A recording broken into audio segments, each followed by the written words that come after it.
Hello and welcome to another episode of the Human Can Open podcast, brought to you by the 41st Precinct. What was once a purely disco Elysium place is now the place you go for anything even remotely disco, or inspired by disco, or related to disco. And today, there is no more proof than my guest. Someone who the community will be aware of already, I think. Established in the community, creator of indie game Esoteric Ebb, the exciting disco-like. Welcome to the podcast, Mr. Christoffer Bodegård. Thank you very much. Hello. Hello. Hello. So, you are a game dev extraordinaire. You always have to add extraordinaire to the You're end going to of call it. me an extraordinaire. Oh, that's great. Wonderful. Yeah, Oh my God. extraordinaire gets dropped in there on account of the fun that I've had with Esoteric Ebb already, which we will Cool. cover. We will cover Esoteric Ebb a little bit later in the episode. So those who are familiar with how these podcasts normally start, we start by quizzing you, demanding from you answers, Chris, on your life and experiences through gaming and other media. But being a game developer, I think I always like to go back to that very first controller in the hand moment, Chris. When was your moment of falling in love with games in the first place? Oh, that's a good question. I've always played games. Typical answer, very generic answer. I always played games. We got a computer at home. My dad brought a computer home when I was very young. Mostly computer games then. I played, everything from console games when I was a kid. I got not like the latest console, but usually like an older or whatever. But I have always liked games. Like, it's just been a thing. I suck at them. I'm terrible at games. Absolute ass. But it's still an obsession and it's really fun. But that's a pretty generic thing, right? Like everybody, lots of people like video games. Yeah. But the sort of love moment comes in a few different situations. I especially was obsessed with Heroes of Might and Magic 3. That was like my introduction to fantasy also, which is interesting. Yeah, that's Back in some like gateway into fantasy. Yeah, very it very was like interesting. around the same time as Lord of the Rings, basically. Yeah. I was 6 years old when the Fellowship came out. So that's like personality building. You were 6 years old. Yeah, sorry about that. Yeah, that's depressing. I mean, I'm almost 30, very old still, arguably. But the games, yeah. I think in 2009, that was the year when I played Dragon Age Origins, and that sort of sparked my entire love for RPGs as a genre. Like I played before, but that was when I was like, okay, cool. I like this genre. I like CRPGs. I want to go through the history and play all of them. I want to play everything. I all of the Black Isles classics. Went through them all and ended it with Planescape Torment, and that settled it for me. That was like, okay, this is the game. This is kind of, that was early high school for me. So I was like, okay, cool.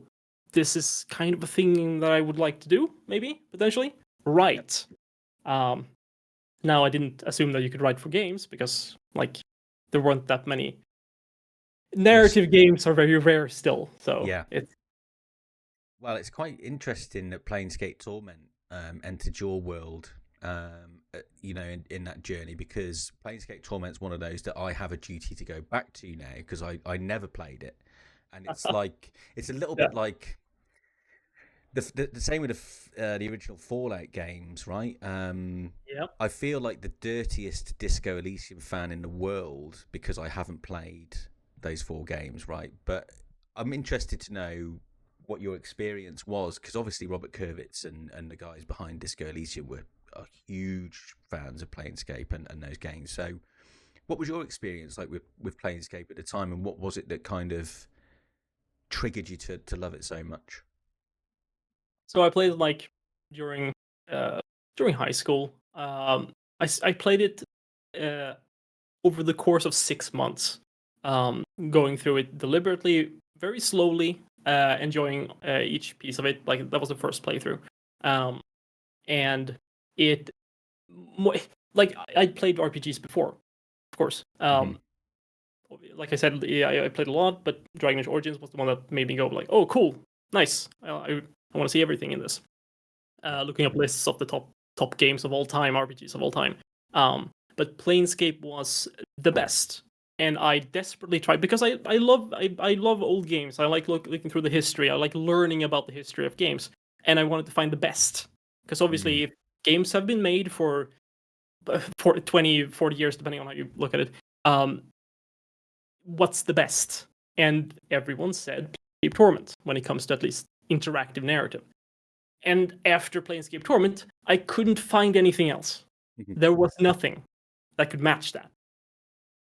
And that left an empty void, which is sad. Because obviously there's lots of RPGs coming out, but specifically Planescape Torment could not be matched when it comes to that. That ethereal thing that we talk about when we talk about that game, which is usually mentioned something like good writing, great writing. Yeah. Now, I have a controversial opinion that is not what actually makes them good, but that's a thing to discuss about Disco Elysium specifically instead. I would say, but yes, Planescape Torment was a personality building game for me. Absolutely. Yeah. And it's interesting you talk about the fact that there was nothing else. There wouldn't be anything else really really until Disco Elysium. But like games toyed with the idea of personalities. I mean, you could even credit something like The Sims, of course, for trying to do something of that nature. But nothing ever really went deep enough on the same level that, say, Planescape did until Disco Elysium came around, to my knowledge anyway. You mentioned Fallout, of course. Like all of those games, they have a modern example would be something like Fallout New Vegas, of course. Games that absolutely pull it off. They have amazing writing, they have amazing characters, great world building. But there's something missing, right, that makes people go, "Oh, well, it's not as good as Disco or Planescape Torment when it comes to the writing." And then there's a discussion of what that is, because like Fallout New Vegas, great game, absolutely amazing. But why isn't it discussed in the in the exact same degree that these other games are discussed? And that is an interesting question that I have no idea about. Like I have no answer. No, I'm with you there because I am one of those people. I mean, I'm on record as being someone who is more of a Fallout 3 person than a New Vegas person. You're one of those. My yeah, God. I'm one of those. But I think that's largely down to timing. When I played New Vegas, it was at release, and I was not the fully formed adult who thinks the way they do now, and I didn't really see New Vegas as anything other than an extension of Fallout 3, right? So I wasn't looking, I wasn't consuming that story in the way that I would now. So I have actually gone back to it recently, and I'm trying to, kind of see what I missed. It was also completely broken on release, so that's also a factor in things, for sure. I think this is actually, you hit the nail on the head there. If New Vegas exists, if that story is taken out and exists in any other kind of form, it probably resonates. The writing probably hits way harder and is recognized as something. But I think, the container being ropey Bethesda engine reworked by Obsidian, I think it did some damage. Yeah, for sure. So, what is your favorite game of all time then? So technically speaking, I have made a list just because I'm silly like that. I have top 25, and I can mention the top 3, which is like I said, Heroes of Might and Magic 3. And number 2 is Planescape Torment, and number 3 is Disco Elysium, which suits the podcast. Yeah. But yeah, those are the 3. Number 1, not because of necessarily the narrative, although the narrative is pretty fun. But the number 2 and 3, obviously, most of the games in the top 25 are narrative games, because obviously that's my obsession. Yeah, big lover of stories and world building. I'm getting the sense here, Chris. More or less. But specifically, like that's the thing I'm going to talk about later, probably at some point. I mean, I'm trying to not mention it, but it's the thing that I've had. I've held talks about this point, which is the fact that my controversial opinion that Disco Elysium while everyone talks about it, like, oh, the writing is so good, the writing is so great, absolutely.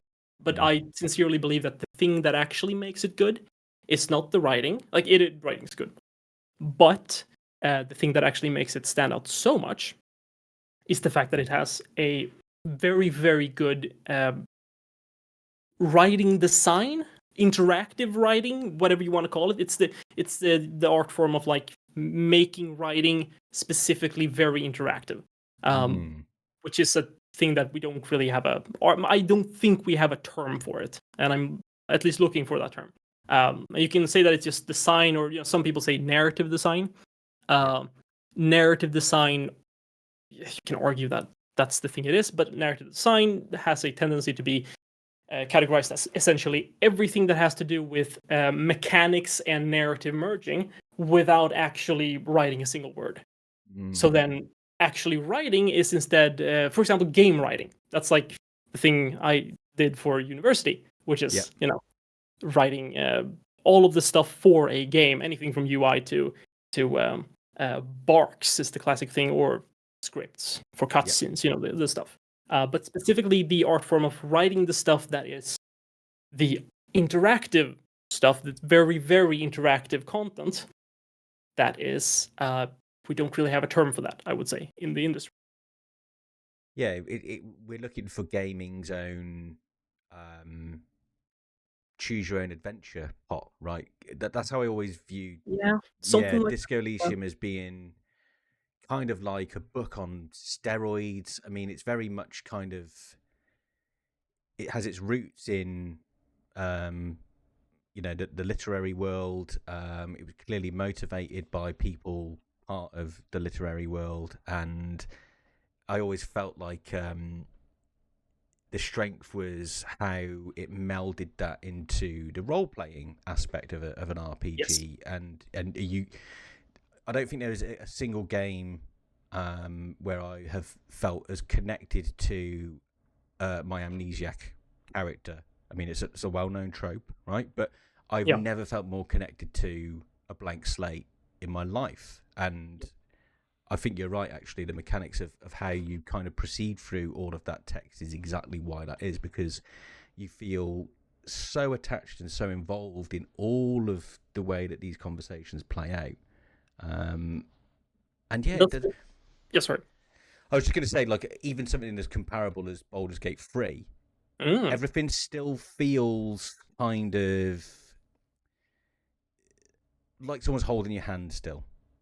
Like you're still driven by certain things. And I know you're still kind of held by things in Disco Elysium, but the illusion's completely gone, right? Yeah, illusion.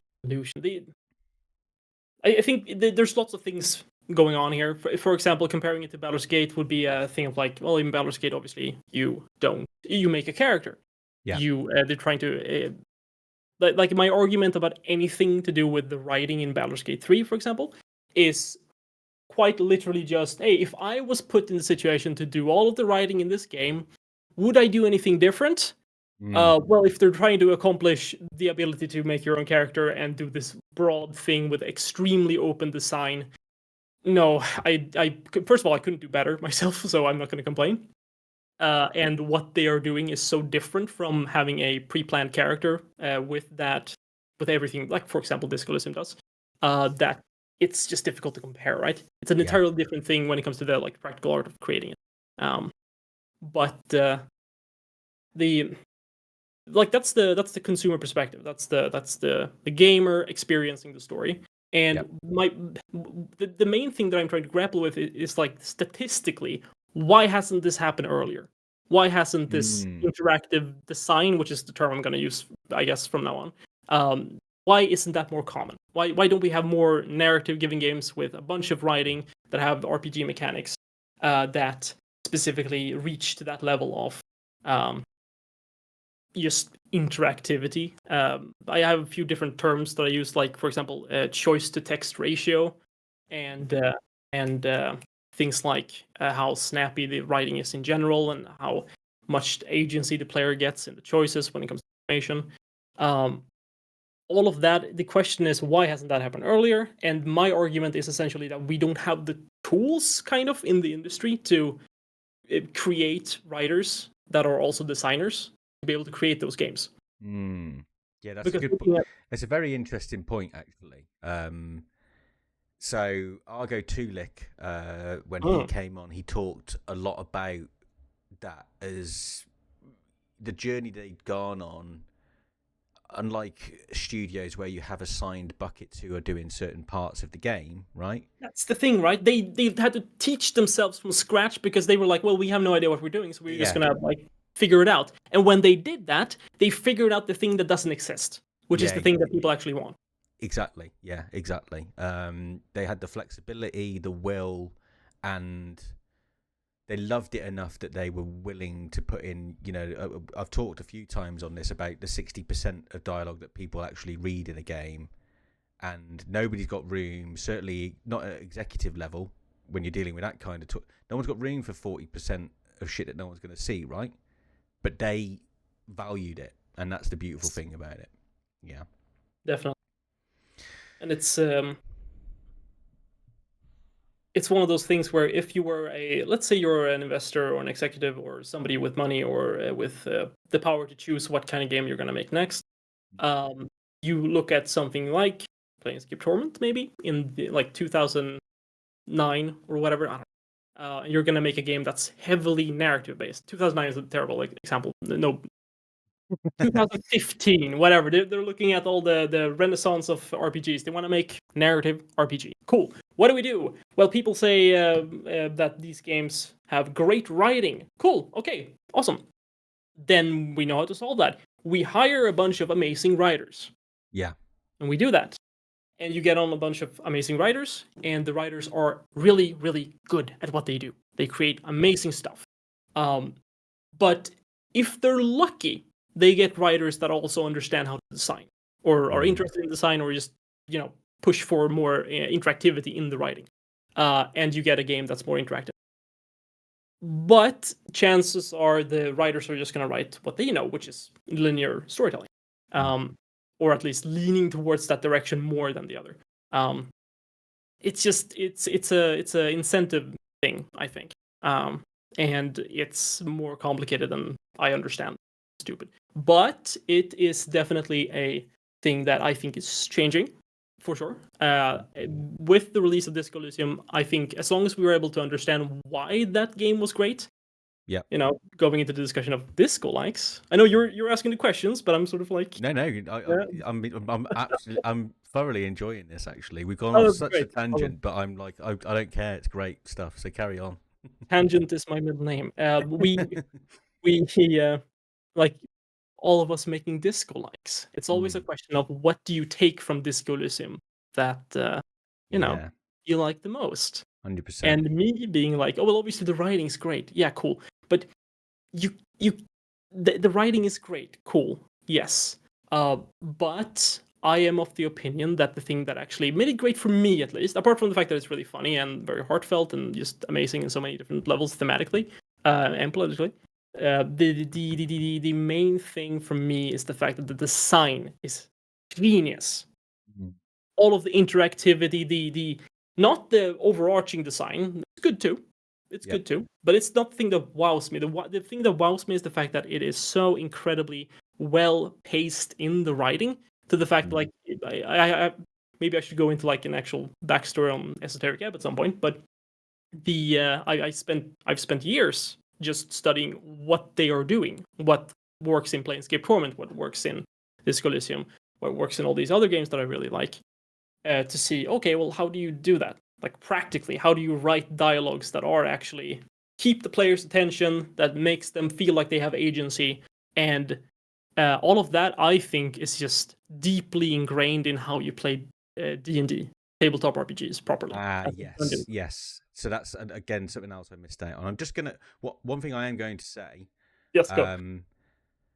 I find all of this way more interesting than I ever would asking you what your favorite movie is. So we can just carry on down this path. I'm quite happy to rip the rule book up here because I'm my favorite movie. You have to talk about what is my favorite movie. Yeah, what is your? You can get that in now because I've already been very impressed and fascinated by your view on all of this, and I think actually it's got way more value than anything else. Look, this is the one thing in my life that I'm obsessed about, right? And I managed to make a living out of it, which is insane. But yeah, my favorite movie is probably the most generic, answer ever. It's The Lord of the Rings, because it's just it's too good not to be up there. Honestly, you fit so much of the curve its mold. It's quite frightening. You've even got long hair. You like Lord of the Rings. You love Planescape Torment. You look at Disco Elysium, probably in a very similar way to he would actually. Have you ever seen audio logs that he did with GameSpot? I don't know if they ever turned it into a series, but for whatever reason they managed. The one video where he draws over the UI and stuff. Yes. Look, I don't want to sound like obsessive. I'm not like a fan of Kurvitz or anything. I like him. He seems like a cool guy. I don't know him. I don't idolize people. I don't do that. But I'm with you on that. But for the sake of making a disco-like and trying to understand, because I went into Esoteric Ebb, I didn't know anything. I know nothing about anything really game development. I taught myself everything from scratch, and that includes stuff like UI. And that video saved my ass so many times, because I could look at his tips and be like, okay, yeah, I think I understand why they did what they did, and I understand what I should do in order to do it in my way, and so on. Such a good video. Yeah, the thing that always struck me, well, there was two things that really struck me in that video. First of all was what has now become the first sign that a game might be inspired by Disco Elysium is a sidebar text box, right? Yeah. But the way he talked about that and explained why they'd made that decision, and not only that, but he also talked about what he didn't like about the traditional, at the bottom of the screen thing, people having to read left to right, and he understood. And I honestly think this is like grossly overlooked as a fucking point of genius, and it's the thing that people are kind of including in games now, and that is like he knew, or at least the team knew, that people spend all day doing that. He talks about Twitter, right? He's like, Twitter is like crack. And okay, what else does Twitter do to make sure that people don't close the app? You've got character limits. And he talks about, and you referenced it earlier, this short, snappy responses. He talks about snappy dialogue, and he also talks about how everyone is kind of developing conflict in those conversations. He was talking about how confrontational, everything's got to demand your attention, right? Yes. Which is very, very difficult. But the easy way to do that is have Gart giving you shit at the hotel reception, right? Yeah. 100%. Yeah, it's let's put it like this. Like, I started out. Should I just run like the story of me making Esoteric Ebb? Maybe that's because I keep jumping into go for it. Yeah, because people are dying to know, and I'm just fucking delaying it for God knows what reasons. Honestly, you talk as much as you want, Chris, because I could listen to you talk about this all day. See, that's a dangerous thing to say. Very dangerous. Jesus Christ. But I'll try to be like, because I make it interesting. Like, I'm a storyteller. Okay. Yeah. No, you tell the story. Cool. Basically, it all starts in. I'm gonna start the story in 2018. I had just finished 3 years at 4 years actually at the game development university here in Skövde, Sweden. I went to a thing called game writing, where we wrote games, more or less, among some other stuff. It was a interesting thing. Most of us did not get a job. I think one of us got a job. And I was not one of them. So I did some other stuff. I tried founding a company, my first RPG company attempt, which with a bunch of wonderful people, and it crashed and burned. Yes, terrible, went to hell. I learned a lot, so that's good. But I completely burned out. Like, I did not want to make games anymore. Oh, not gonna do this. Just gonna do something else. Yeah. That was in 2017, October. I spent 1 year more or less just trying to do anything else. Ended up being working as like I got a really nice gig as a freelance app developer, more or less, which was fun. At least stable, but pretty fun. So, October 2018, I had really gotten into D&D lately. I was on vacation in Croatia, and I was bored out of my mind because I hate vacations. So I got on my phone on the beach, and I started writing up a design document for a thing that I called, for some reason, Ebb RPG. And it was the attempt to, like, first of all, go back to, because I tried for a couple of years to make an RPG, way too ambitious for somebody who doesn't know what the hell they're doing. But Ebb RPG was the staples of the three things that I like the most about RPGs and also TTRPGs. The three pillars, which are exploration, socialization, and combat. And I wrote down a bunch of questions of things like, okay, basically, what would my dream game be? How does it look? How does it play? This is it. I wrote a solid document for that, and then when I got back home, I started working on a prototype. I spent the spring of 2019 making the first prototype for Ebb RPG, and I came to the conclusion that it was unfeasible to make a big budget, really cool RPG by myself without a budget. It just wouldn't work. And specifically, the big thing I found, because I could do exploration and socialization, you could narrow those down. You could explore a little thing. You can make it a little more point-and-click adventure game, which I've made before. You could do the whole writing thing in a more concise manner. You can handle that. I'm a very fast writer, so I can do that. But I could not make combat for the life of me, and I could not compete with other studios making actually good RPGs with all of that stuff in it. And I also obviously came to the strong realization in summer of 2019 that clearly you could not make an RPG without combat. That would be insane. I dropped the project. Poof, gone. Threw it out. Went back to just not working on anything for a while. And a couple of months later, in what was it, October 15th, 2019, a game called Elysium comes out. 2019, And yeah. was it the 19th? 2019, 2019, the original, yeah. Yes. And I was gone at the time on another trip to a little cabin, and I was bored, and I was looking at forums, and I saw everybody everywhere talking about this game. I'd heard about it before when it was No Truce with the Furies. So were you like frequenting? Sorry, just to. It's interesting you were aware of No Truce with the Furies. Were you also aware of their dev blog that was going on at the time then as well? No, I had not heard anything of it. Because usually when it comes to unreleased games, at least at that time, I had the opinion that I'm not that involved in the development process. I usually just, if they come out and they're good, I play them. If they're not good, I don't really focus on them because that's just how I do. So my opinion on No Truce with the Furies was basically, hey, it looks interesting. It's one of those games that's either going to be, way too ambitious and just fall on its face, or it's going to change the industry. Probably not going to change the industry. Cool. But then it comes out, everybody talks about it. So I'm like, okay, it's on my list. I got back from my trip.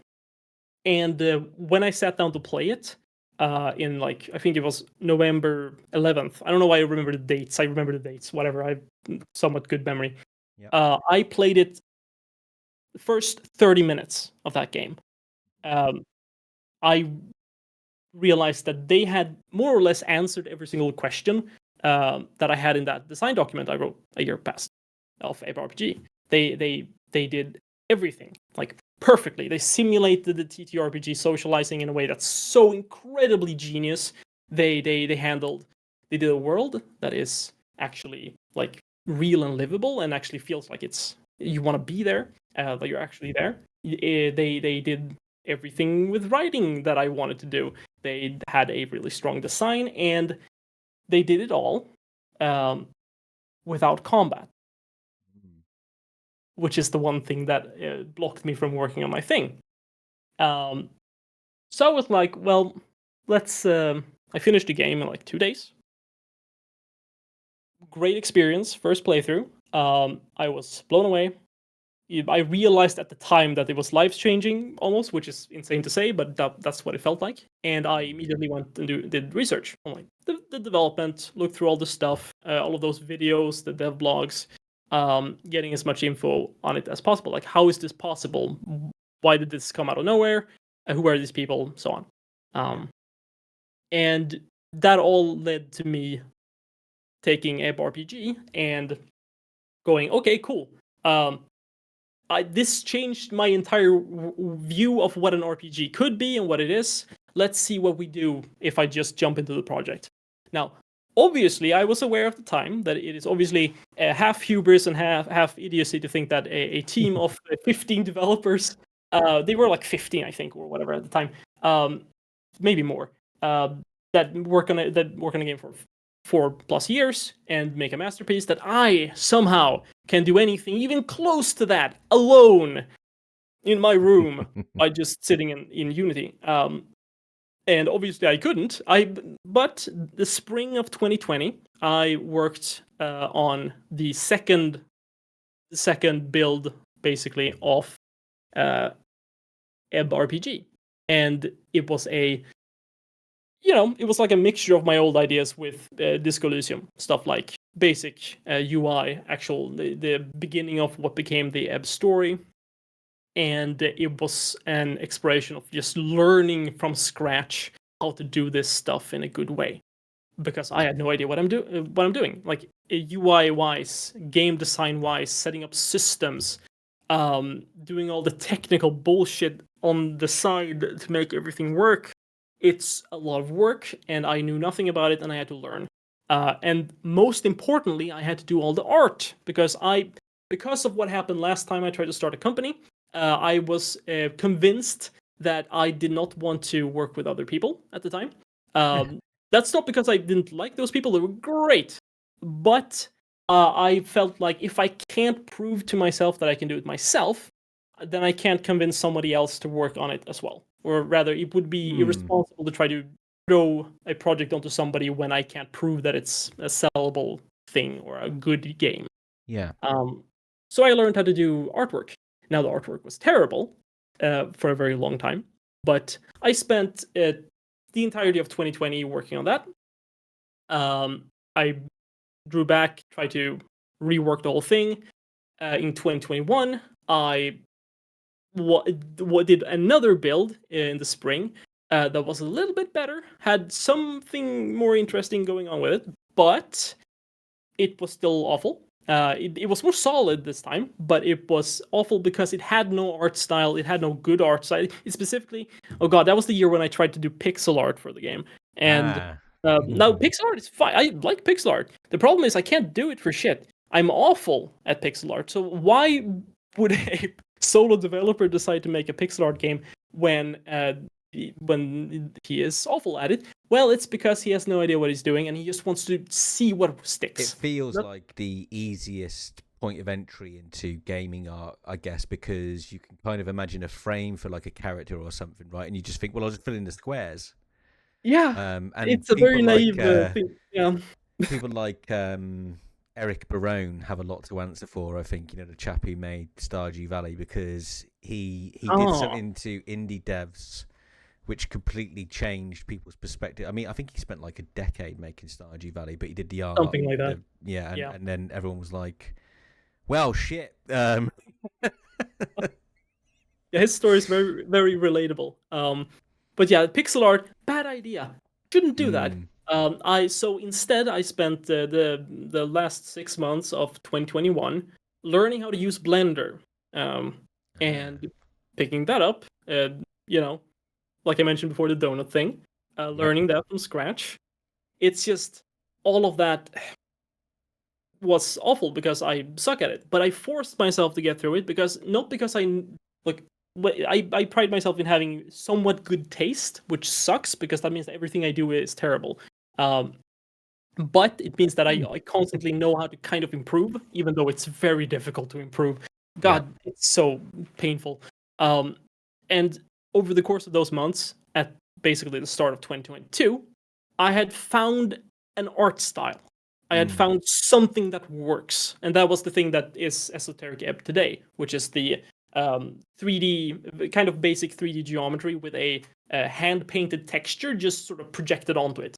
Yeah. That way I could auto-generate a bunch of line art. That was back when the game had even simpler, much simpler graphic than it has today, obviously.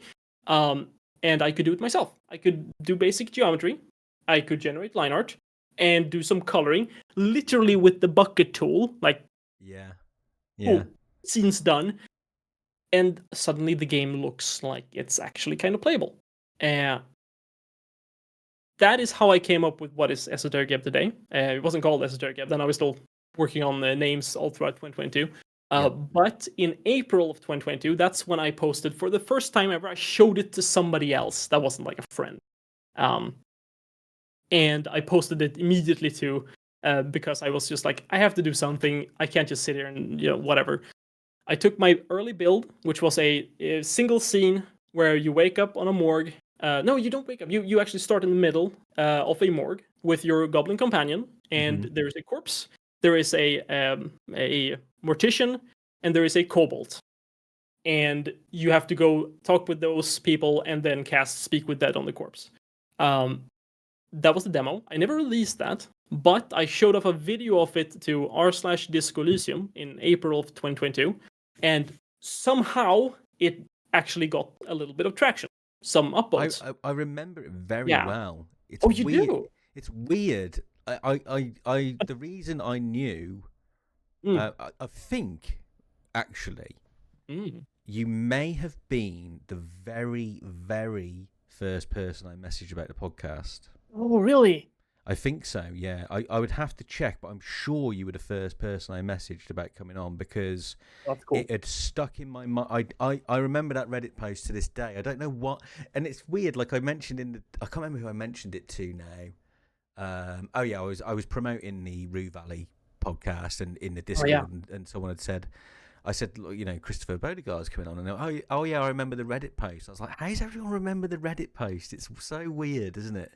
Yeah.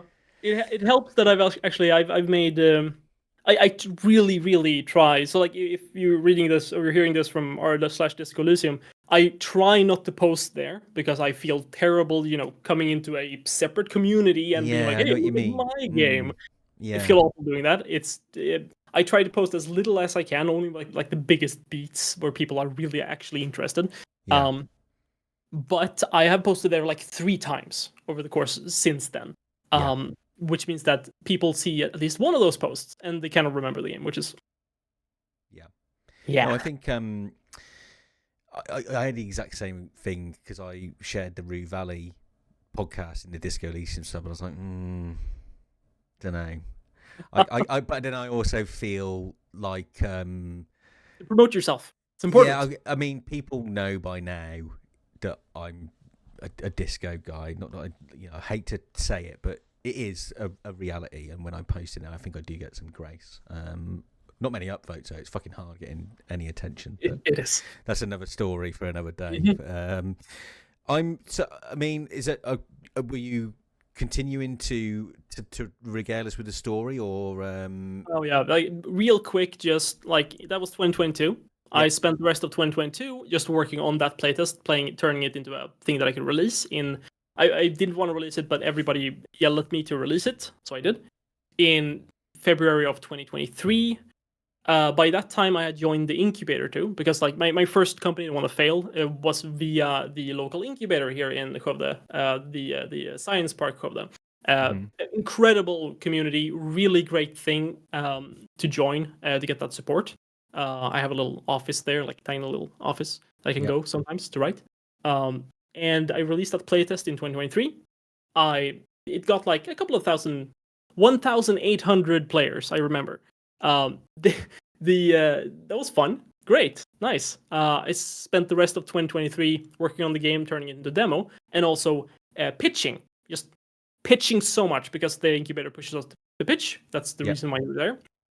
To either get investments or find a publisher or whatever. And then in December of 2023, I released the actual demo, the original one. Now I still work on this all by myself, so looking back, it looks terrible and it's very basic. But that was like my work. Like I did it all by myself, and I'm proud of it. And I didn't expect it to be anything, because at that point I'd gotten a couple of thousand things, and people were like interested, sure, but that's nothing you can prove anything with. And after I released it, I got a couple of more thousand players, but nothing life-changing, nothing that could be proven to have actual traction. And I was running out of money. The gig that I had before was over, and I'd sort of bet all my life savings on this. Great move, by the way. Don't do that. That's terrible. And I was more or less going like, yeah, I have a runway, but this is probably not gonna work. Cool. What do I do now? I am a pessimist. But my coach at the incubator, Pad, he did his job and pushed me to actually send out emails to journalists. So I was like, well, I don't want to do that, because you don't want to send emails to other human beings, talk to them. Awful. Bothering them with my game. But he pushed me, and I did, and I sent it out to a guy I found on PC Gamer that wrote some really cool articles, called Ted Litchfield, and he was like, yeah, cool, I'll check it out. Maybe I'll write something. Who knows? And I was like, oh, that's Jesus Christ! Thank you so much for responding. Go if you want. And then in February, because it was like a while later, a PC Gamer article dropped in the middle of the night, and I woke up to basically, boom! It blew up. Things are happening all of a sudden. I have a little Discord, and suddenly Discord has hundreds of people joining. And that was fun. It got picked up by the discovery queue on Steam, which means that Steam gives it natural, just people oh, look at this, go play the demo.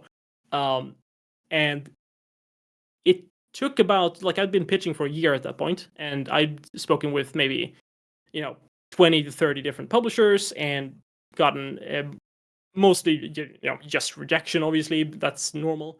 But at that point, once I got 25,000 wish list in a couple of days, and after that I had 5 different publishers that wanted to sign almost right away, as right away as a publisher can sign.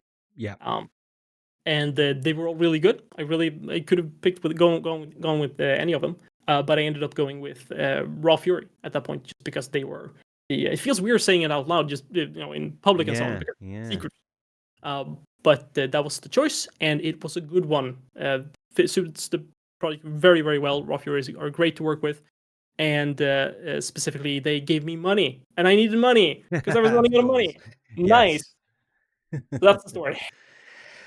Well, thank you very, very much for telling us that, and what a journey you've been on, and it feels strange, as I mentioned already, to have kind of been a weird sort of half spectator to some of it, because obviously we in the fandom have kind of been aware that you were on your way.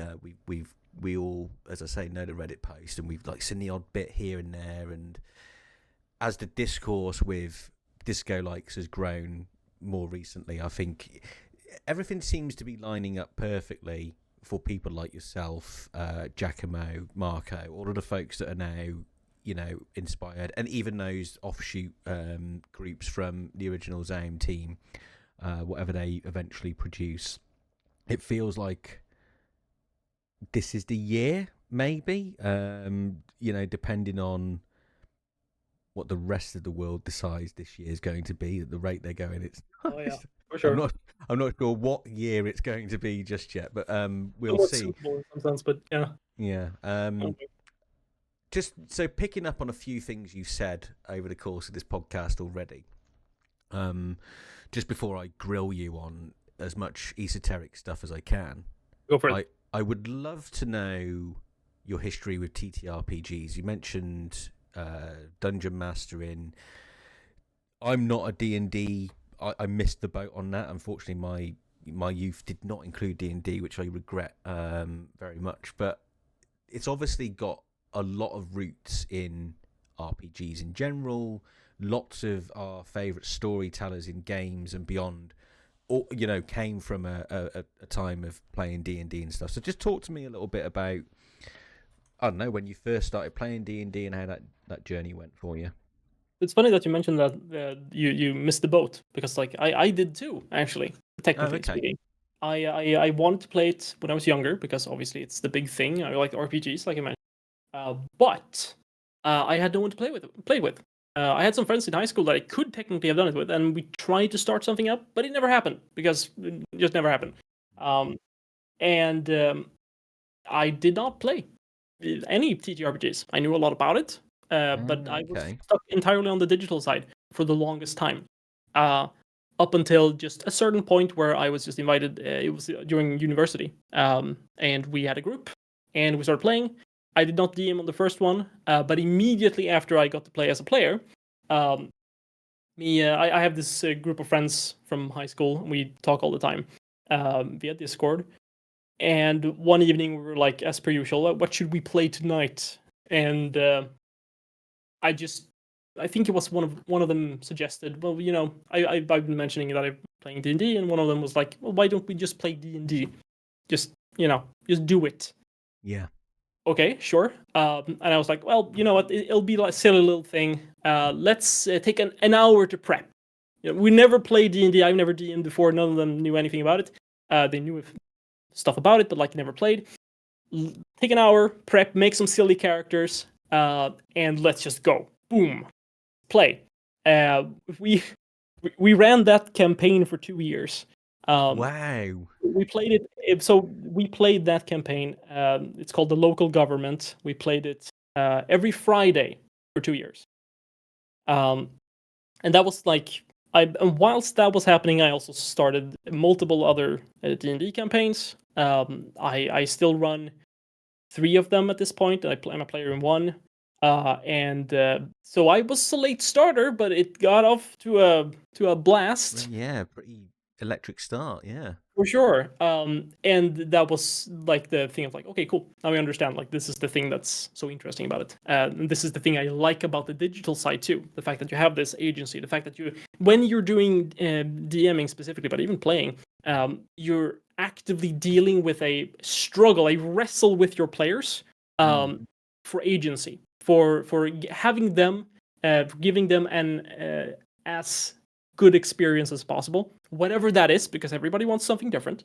But giving them that experience is a wrestle with their expectations, their level of information, what choices they want to make, what choices they have made, and just handling all of that in the moment is the thing that if I hadn't done that, and hadn't essentially trained that like gland in my body every Friday and more for years, I would never be able to make something like Esoteric Ebb, because everything in that game is just wrestling with agency, giving the player you're essentially playing the player, right, when you're making the choices, but you're also the DM constantly offering choices, Yeah. and those choices have to be with a certain level of information and a certain level of, I mention agency all the time, and like we might have different thoughts on what agency actually is, and there's no like defined thing specifically.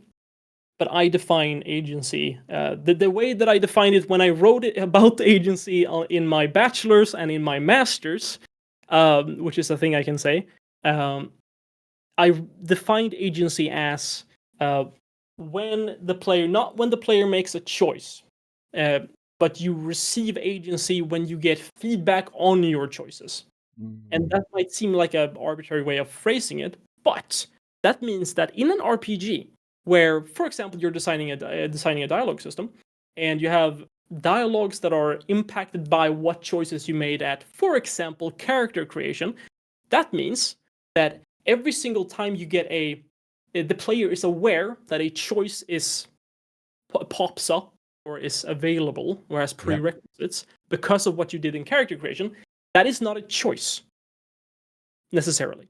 That is usually then just sort of becomes only agency received on the choices you made in character, which is why character creation is the most important thing in an RPG so often, because what you choose there, what class you choose, and what the stats you make high or low, make it so that you get agency, little drops of agency of that throughout the game. Same thing with character progression.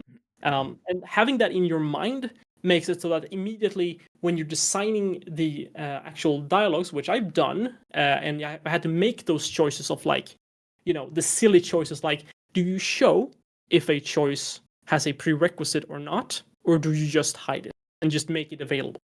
Yeah. Do you have special choices light up, or do you have them be mentioned in any sort of way specifically? And also, how much information should the player have about the outcome of the choices? Because arguably, if you do use that definition of agency, that means that if the player is making a choice and they are not explicitly aware of the outcomes of those choices, of that choice, then they're not making a choice. They're just pressing a button and then something happens and they get no agency. It might still be thrilling because randomized things and like everything doing with like storytelling that twists, stuff like that. That's all good. It's all fun. But there's no agency involved in that design. Which means that if you're doing something like, for example, dice rolling in Esoteric Ebb or in Disco Elysium, then those the player gets agency based on the fact that they know the odds, usually, from what I understand. Yes. Yeah. So if you have very high odds and low odds, then you get different reactions to the outcome. But specifically, you always know there's an outcome. You know, if you press a button that says punch him in the face, that can either end up in a good way or a bad way, which means that you get agency based on that. And it's such a deep I'm now subject. Of course, I'm now joining another two dots which I had because you mentioned some of the things you like about Disco Elysium, and one of them was how they made use of so many RPG stuff. Stuff seems like such a shit word. It makes me sound. Oh, I use it all the time.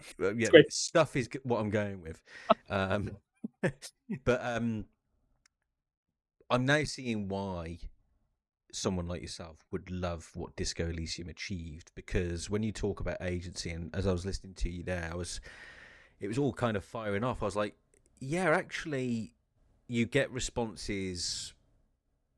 You receive agency all of the time throughout Disco Elysium, right? Yes, and exactly. They are so embedded in those choices at the start, and choices you make throughout the game, of course, on what you do with your skills. But and then even one further, if I think about how you then influence the political aspect of those parts of Harry's personality, like if you keep saying communist things, you'll eventually start getting a thought that you can internalize. And basically, actually, I realized that the entire game is all of this stuff that you're talking about. Disco Elysium, because the question I was going to get to, and why I asked you about Dungeon Mastering, is the link between your love of that and Disco Elysium, because I'm fascinated by Kurvitz and Co. in particular on their journey from tabletop to book to computer game, right? And I think it's interesting, actually, that you probably all cut from a similar cloth here, and you like to see very real and organic responses to things that you've decided you're going to be in a game, right? Oh, for sure. It's the there's something special about the interaction going on, I guess. Just it's the design, right? It's the whole writing design, collaborative storytelling. That's like the term you should use. Right. I think. And doing collaborative storytelling with yourself in a dark room, just text. It's kind of magic. Yeah, you can do that. It's very cool. No, I like that. Very good. But okay. the last thing about the just one more thing about the agency stuff, because one of the things that blows my mind so much about it is the fact that once you look at Disco Elysium and like question, okay, well they have the talking skills, voices in your head, the chimes, very cool. Very cool system. Why is it so cool? Well, lots of different reasons, of course. The reason why I think it's so cool, and the reason why I have it like kind of straight up in Esoteric Ebb, is not just because they did it. It's because if you look at agency, agency is about making a choice and getting a feedback on it. But the only way to get feedback on it properly, to get proper agency, is to have information about the outcomes. Now, if you're writing a dialogue and you have three choices, how do you properly convey to a player like myself, who is terrible at attention span, like actually understanding the stuff around them? Like, how do you make sure that the player always has a major chance of understanding the outcomes when it's difficult enough just to make a choice? And if you look at how they write this Elysium, with the skills constantly hammer you with information about the outcomes of stuff in good and bad ways. Like, it doesn't always have to be a clear cut. Obviously, they sometimes lie to you. They sometimes give it. But what they do is they constantly make sure that the player at least is aware of what kind of outcomes could happen from the choices. Yeah. And all of a sudden, it just pops in my head. Oh, okay, I get it. This is why it works, because they manage to cheat in the whole system, where usually in writing you have to be so careful about writing the content in a way where you're like, oh, do the players understand this, or you want to keep it like hidden or whatever. No, just have them described in your ear. And here's the thing: when I play D&D, this is a thing I've started doing, and it helps so much. I whisper in the player's ear all the time. And some DMs might not like that style, and that's perfectly fair. It's an art form. But what I find is that when I kind of over-describe the outcomes to whatever choices the player can make, they are given more agency when they make those choices. And they have more fun because they are never confused. If a player is confused as to what outcomes could happen when they make a choice, it's because the DM hasn't described the room enough, or they haven't described what that magical rune would be, or they haven't, sat down with their level 1 character and said, hey, if you go attack the demon lord, you're gonna die.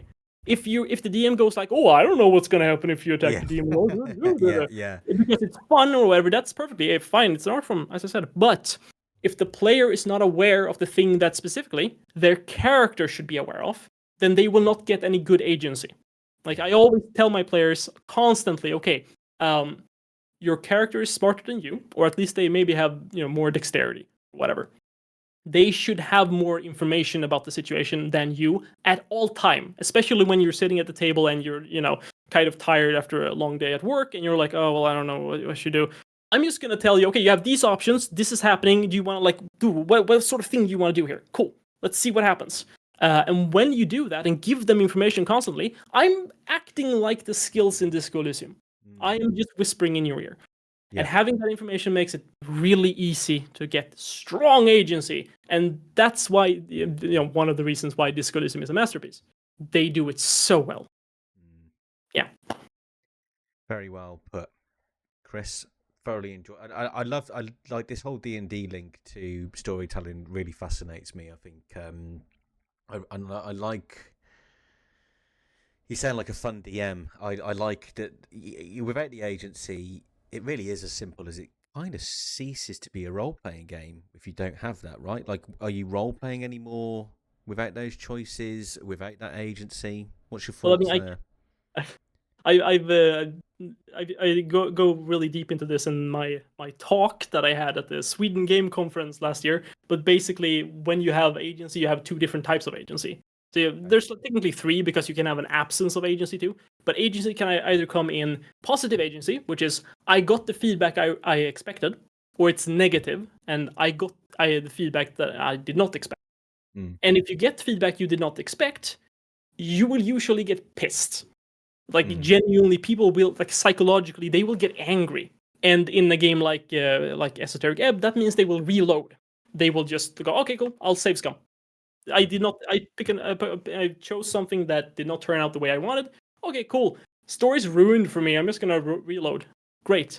In a TTRPG, people get angry. Like, they get genuinely emotionally upset. And that's very fair, because you are essentially, negative agency is a very strong psychological, and you need to avoid that at all costs.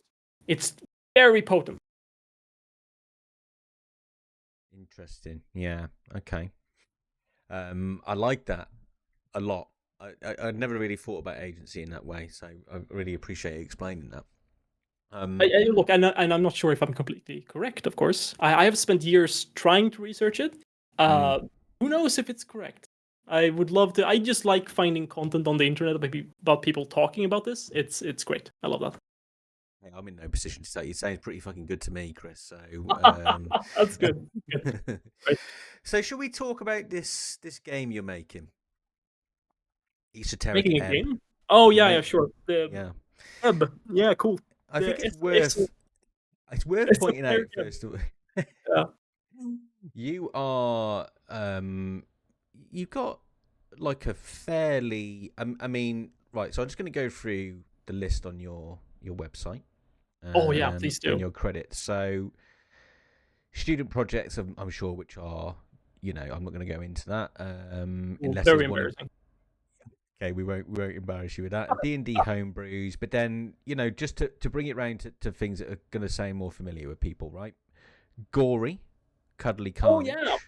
So I didn't mention that, but like one of the things I did on the side whilst doing that one gig that kind of got me some money at the time. I was essentially a co-writer. I helped out at the studio here locally in Skövde called Angry Demon Studio. Great people, old friends from the university days. They are making really cool games. They made they made a horror game called Given, and they made a horror game called Absolov, which I wrote on. I was going to mention that next. Yeah, Absolov. Great, okay, yeah. Great time working with them. Really fun to like actually get a chance to learn how to be a freelance writer in that sense. Really fun world. Mythology. Their pitch was John pitched to me early on as it's future Viking horror. Cool. Okay, I get it. I noticed there was the Viking influence there. Yeah. Yes. Raft. That was also another gig. It was they took me in to basically just clean up some stuff when they were looking to do the chapter 3 stuff. So they had a bunch of content. I went in. I took their characters, the things they had. I cleaned it up to their preferences. It was one of those gigs where I follow instructions very clearly. Really fun. By the way, Red Beat, the developers, great people, wonderful to work with them. And it was just, I think it was 3 months of just writing through all of their content. And obviously it's a survival crafting game.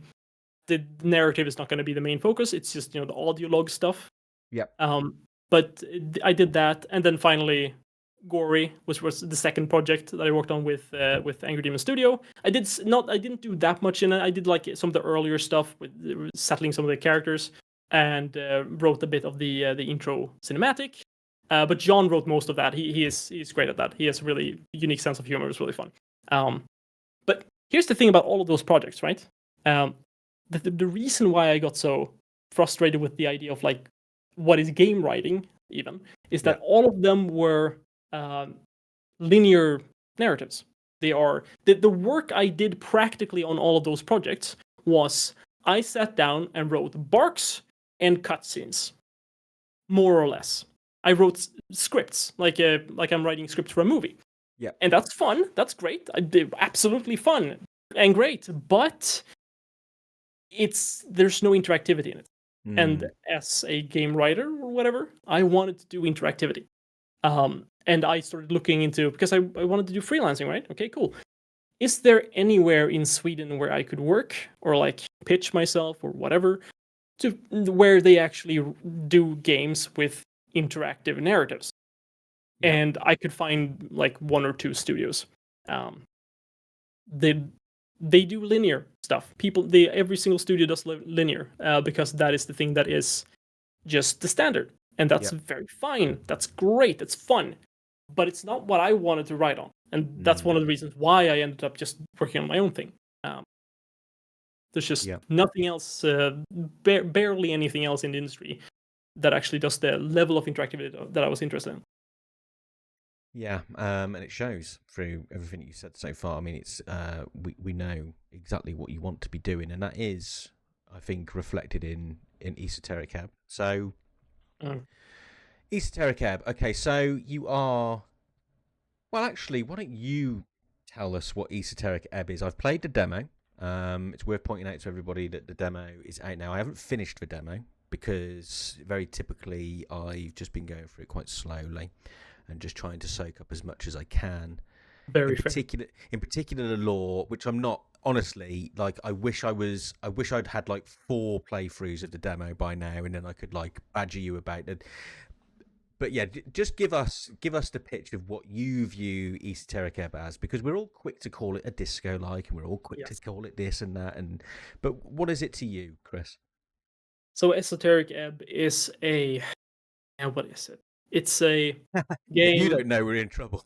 Yeah, I know we are. I pitched it in so many different ways over the years, but it's always sort of kept the core principle of you're playing as the cleric, from the outside it's a story about you're playing as a wacky guy going on an adventure. It's a D&D adventure. It's a D&D very narrative heavy game where I'm making fun of D&D tropes in a sense, but the thing is, as much as the art style says colorful adventure, lighthearted, wacky, the reason why I go for that, and the reason also why I really love what Oscar Westberg did with his portraits, which is like grounding it a little bit more in those sort of in a little bit more gritty territory, even though it's very colorful still, is the fact that the story is from the start the question: okay, what if you take D&D rules,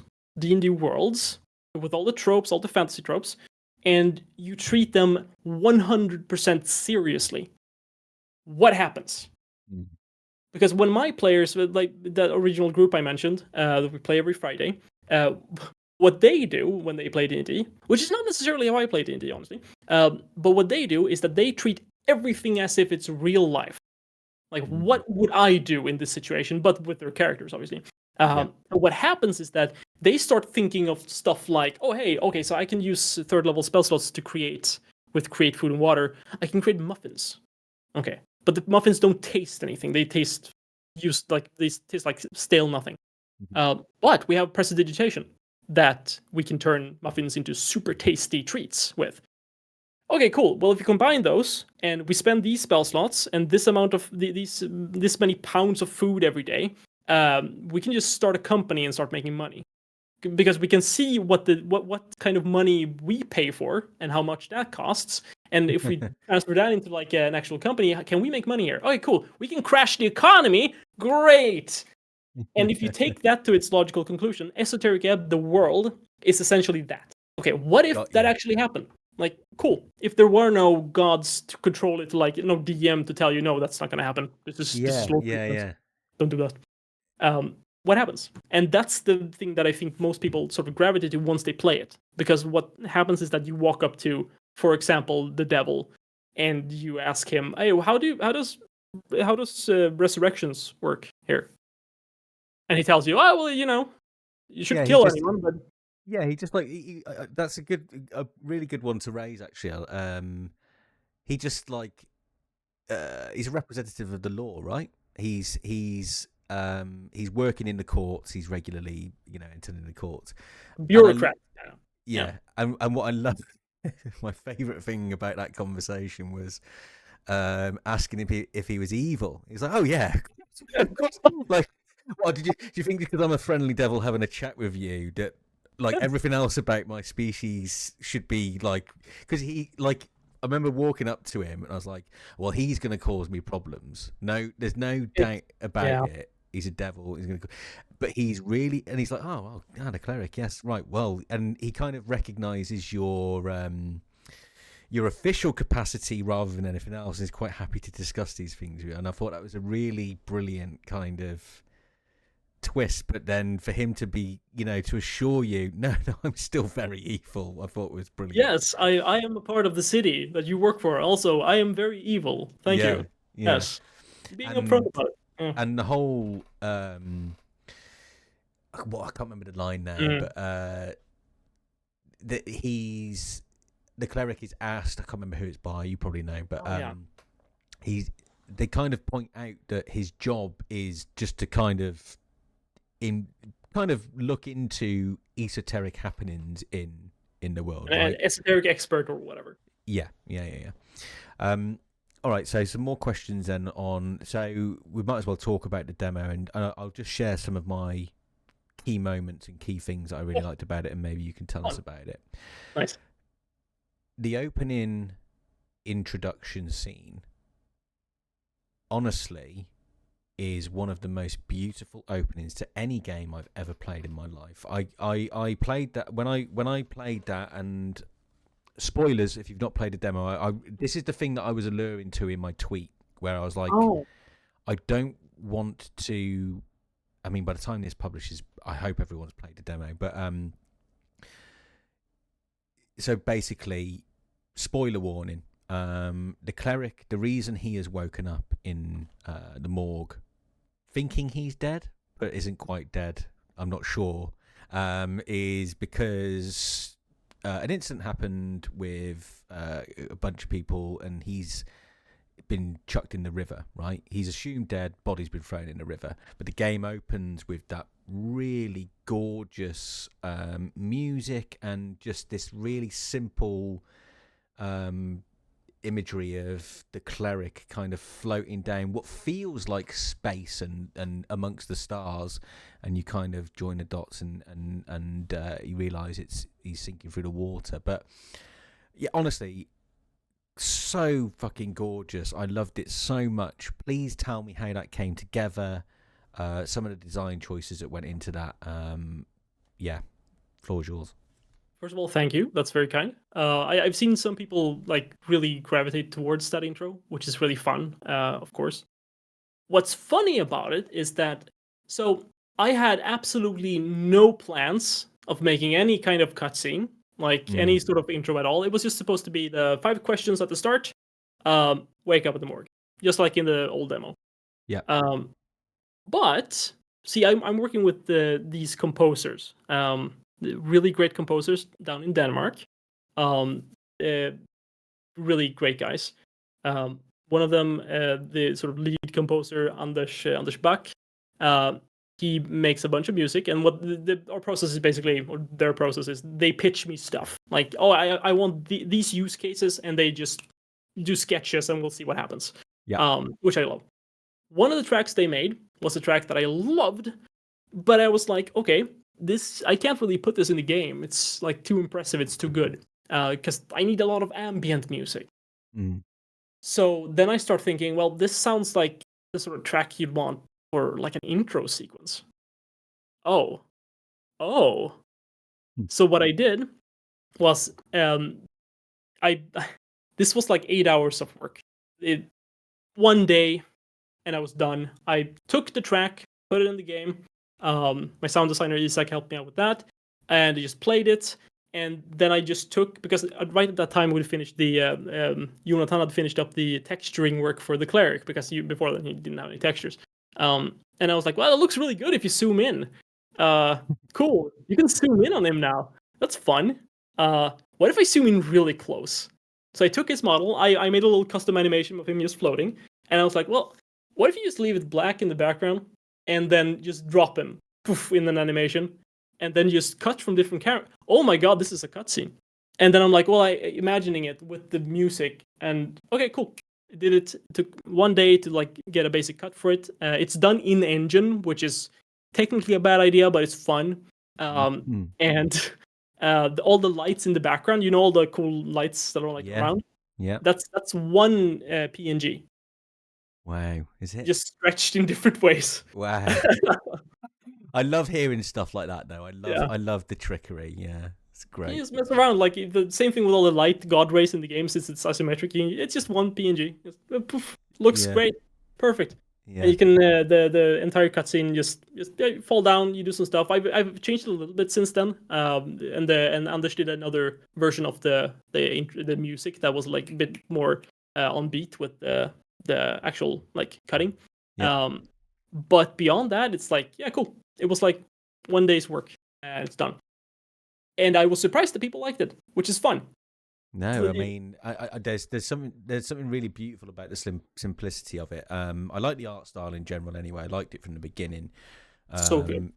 I can say that now because I'm not doing it myself. I have these artists doing it. So I can say, oh, it's the best thing in the world. Great. Before I was like, oh, well, it's I mean, not to like make you feel bad about it, but like it would be worth, like, on your website, for anyone who wants to see the difference and how much the game's grown. So on your website, you've got some old images. One that sticks out in particular is the goblin leader / queen of the underworld. Sure. So if you look at the original art for that, like, I think she's just like sat on the floor, right, or like a tree stump rather than kind of up high in like like regal position. But just for anybody who wants to see the evolution of the game, I think that's probably a nice one to go to. So thanks for telling me about that intro. I absolutely loved it. Really, really good. And then if I come to when the cleric wakes up. So just going back to the absurdity of it all, something else that I found really amusing. Well, that whole opening is quite funny anyway, I found. Just as you're trying to juxtaposition, right? The fact that you have first a dialogue that's like kind of weird and wacky, and then suddenly super dramatic things are happening, which trying to make it clear that this is a juxtaposition between those two things. And then all of a sudden you're like in a big pile of apples. Yeah, cool. I obviously I kept eating apples for as long as it would allow me to eat apples as well. Even when I think I ended up having a death saving throw because I was like, I say the game, you kept saying eat another apple. I was like, if I'm going to play this, I'm going to fuck around and just like see like what's he put there for us.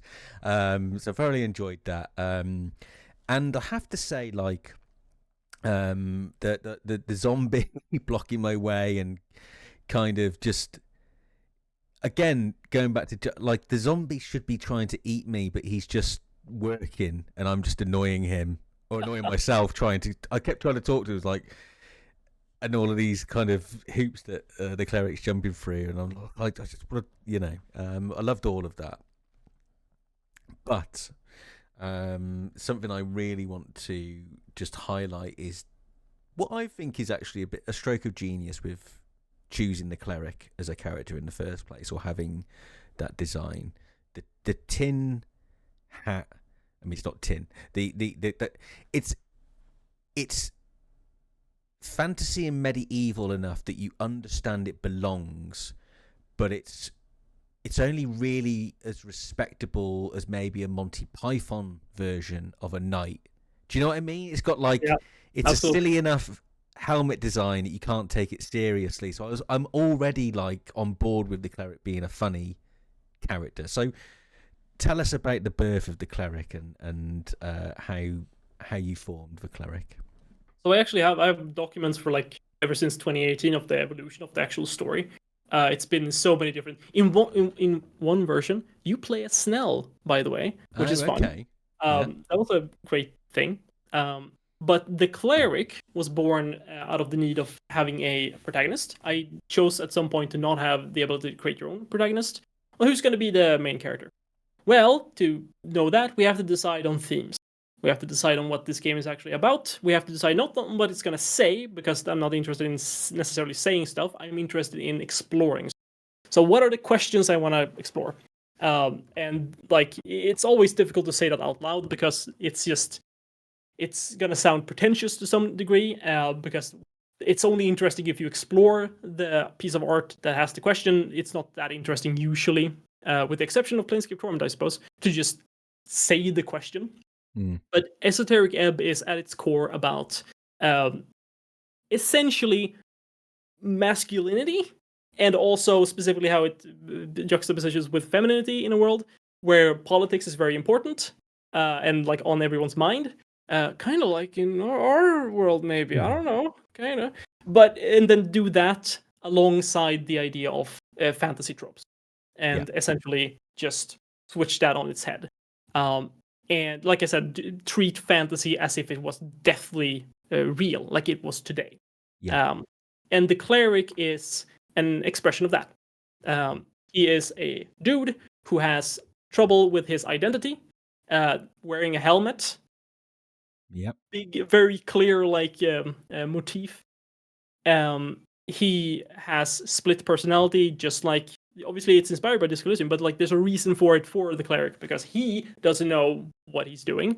He picks up a voting card in the first room that has all parties 5 checked. parties, yeah. Exactly. That's the entire thing. He and his backstory, and the backstory. If you're in character creator, and if you read all of the backstory prompts, that's not a choice of what backstory you choose for your cleric. That's all of them are canon from the start. Okay. So it's just you read about someone being a kiosk kid, and you read about somebody being in the Earth Guard. That's all that happened to him in chronological order. Okay. Which is not everybody picks up on that. That's perfectly fine, but it's essentially a way to trick the player into being like, oh, I'm gonna read which backstory I want to pick. Oh, psych, you got expositioned, sucker, woo, which is fun. But that is how you're introduced to the cleric, because he is that kind of guy. He's done every single political adventure you could imagine. He is unsure what to vote for in the election, and he just happens to be in a very politically precarious situation, and he's gotten in so much trouble over it. And that's the fun part about being the cleric. You are confused, and you're not sure what's happening. Yeah, and he's supposed to be a representation of, I'm guessing, the official capacity of something like a cleric is linked to whatever the current government is, or yes. is it is, yeah. So he's an agent of the government, and I thought it was quite funny how it really wasn't obvious. I think there's a point where I'm asked to decide who I'm voting for, and I was like, shit. I was like, I'm not even sure I know the name of the city or the country, so I was like, I don't know who the nationalists are, I don't know who the crazies are. As it happened, out of pure fucking luck, I picked the Communist Party, or the one for the workers' rights. I must have just. Is it the Asgals? Asgals, yes. Yeah, the dwarven socialists. They are technically, like, the official capacity is a very socialist democratic party. Similar to like the style of that sort of party in like 1920s. Yeah. But specifically, they have a bunch of more radical, splinter parts of themselves, which is going to be a big part of the actual narrative that you get to explore. But yes, he is supposed to be an offshoot of the city. But the problem with the city is that it's not really that powerful anymore. They were founded by a god, and in this world, a god is like a very powerful, essentially a level 20 character, more or less. Just someone that is super powerful and able to control the world and, steer the destiny of people and so on. Great man theory. But he died. And now the city is being overrun by all of the powers to be. And that's the pitch of the setting, more or less. And you just have to examine that situation. You are a member of the city, and the city is like sort of losing its ground. Is that a good or a bad thing? Oh, that's the questions we're exploring here. Yeah. Interesting, very interesting. So then, who should take over? Should it be the very powerful freestriders, who are coming in with all of this money from the very, very successful revolutionary states in the East, or should you follow the ideals of the dwarves that were exiled from their underground empire because they had those ideals? But that's a good question. Or you should just be, a wizard king yourself, like intelligence tells you. Or, do what charisma tells you, which is say whatever makes you win in a conversation. Yeah. No, very good. And I want to just expand a little bit on how you built the cleric up there, and some of these kind of pre-existing ideas about the cleric. Anyone who's played Disco Elysium and understands Harry Dubois on the level that perhaps we do can see some similarities there, right? Yes, he's amnesiac, but you only get to pick a handful of skills. And the beautiful thing that Disco Elysium does, which I feel Esoteric Ebb is doing to a degree, is yes, you have these predetermined things, right? Harry is a 48-year-old man. I don't know how old the cleric is, but they've had a life, right? They've had a life, and no matter how much you impress your new versions or things about them, they exist no matter what. And I always felt that, like with the Fort Cabinet in particular, or like those aren't necessarily brand new ideas.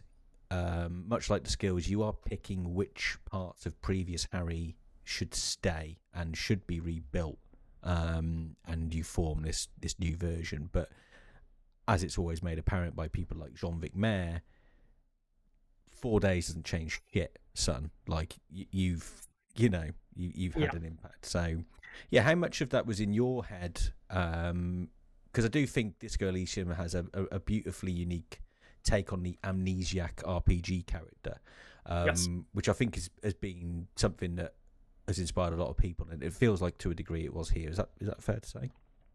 Oh, absolutely. Like the problem with an RPG of this kind, where you have a pre-existing character that you are controlling and you don't understand anything about the world, is that technically, even if you don't make him amnesiac, you are kind of amnesiac. Yeah.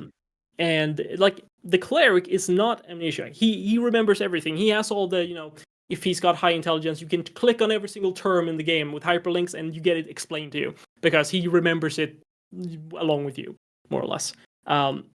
But at the same time, he's obviously a bit confused and rattled over the whole river incident. And you're supposed to sort of align with the player in that sense. But like, as to what the character has in his backstory and what he has to do in order to succeed in his life, that's for Esoteric Ebb. He's obviously not. I would argue he's not as much of a mess as Harry Dubois, for sure. Mm-hmm.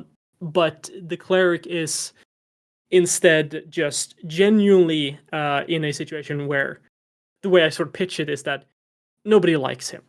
He has no friends. He has made enemies in every place he has ever been. He has always been. You know how when you're getting choices in the game where you can act really weird in a sort of awkward or like you're breaking social norms. Yep. Imagine that's just how he's been always. He's always had those choices, and sometimes he's picked them. Which means that in his backstory, you get there's like I've hidden flashback, not cutscenes, but flashback stories throughout the game that you can find in various locations. Okay. And some of those make it clear that he has always been a character that just doesn't really fit in, and that goes into the theme of all of the stuff. But while he's not as much of a mess as Harry, he most definitely has a messy life, and he is entertaining to watch get out of it, is what I would say. Yeah. It's all about what you're going to vote in the election. What kind of cleric are you? Yeah, is that quite a strong part of the game then, the whole election? I know it was a lot. I'm kind of answering my own question, but I know a lot of the blur was about the election and politically sensitive time for the city. But for you, that's the main driver here, yeah? It's definitely not what you're gonna be thinking about dialogue to dialogue, because it's just not. It's the backdrop. It's the world. Yeah. But the thing is, it's thematically the most important thing in the narrative. Like what happens in that election is the thing that actually matters. Everything else is built around it. But you have a job to complete, and the big thing is that some people ask me stuff like, oh, you're gonna vote in the election. Oh, obviously you're gonna vote in the election. Is my choice gonna matter in the election? Oh yeah, of course it is. You get a vote. Yeah. A vote matters, of course. And the dangerous thing about that, of course, is that if you're gonna go into a game like this, especially if you're gonna essentially critique democracy itself, because this is a city that has not had any democracy before. It's the first ever election. Cool. There are people who are going to be critical of it, and if you're gonna write that, you're also going to write essentially something that is very sensitive today, specifically, and it's something that I am trying to be very careful about but it's interesting. That's the thing. If something is easy to write about, then usually it's not that interesting. Something like that. Maybe that sounds profane or profound. But it has to be something you wrestle with. Otherwise, it's not interesting. Same thing with the thematic stuff in general. If you're not writing something that could be, outside the box or in any way interesting, at least to me, feels like something that you should explore in order to learn something about the world, then it's not that interesting. No, agreed. And I think the benefit you have is that large portions of your audience will welcome that kind of whetstone for their brain, right? They're going to be very, very keen on that kind of stuff, I think. But I have to say, like, the thing that really makes a game like this special, and I think you've got certainly from the time I spent with it, is fucking makes me laugh. Like I always think, like, the number one bit of credit I can give any form of comedy, if I laugh at it while I'm on my own, there's fucking funny. And I sat here on my own with nobody else playing Esoteric Ebb, and there were, I can't remember the specifics. Chuckling to yourself. There were a number of moments where I was just having a good old chuckle. I think there are. Did you deliberately? Did you see I tweeted about the expression of pain?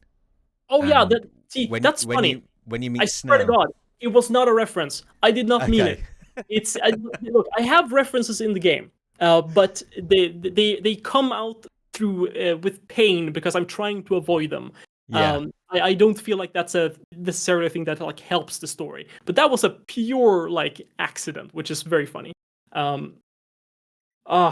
Is that me being guilty of the classic Disco Elysium fan saying everything's fucking Disco Elysium now? Expression and pain are words that existed long before Disco Elysium, and now I'm trying to go, oh, you used Disco Elysium words there.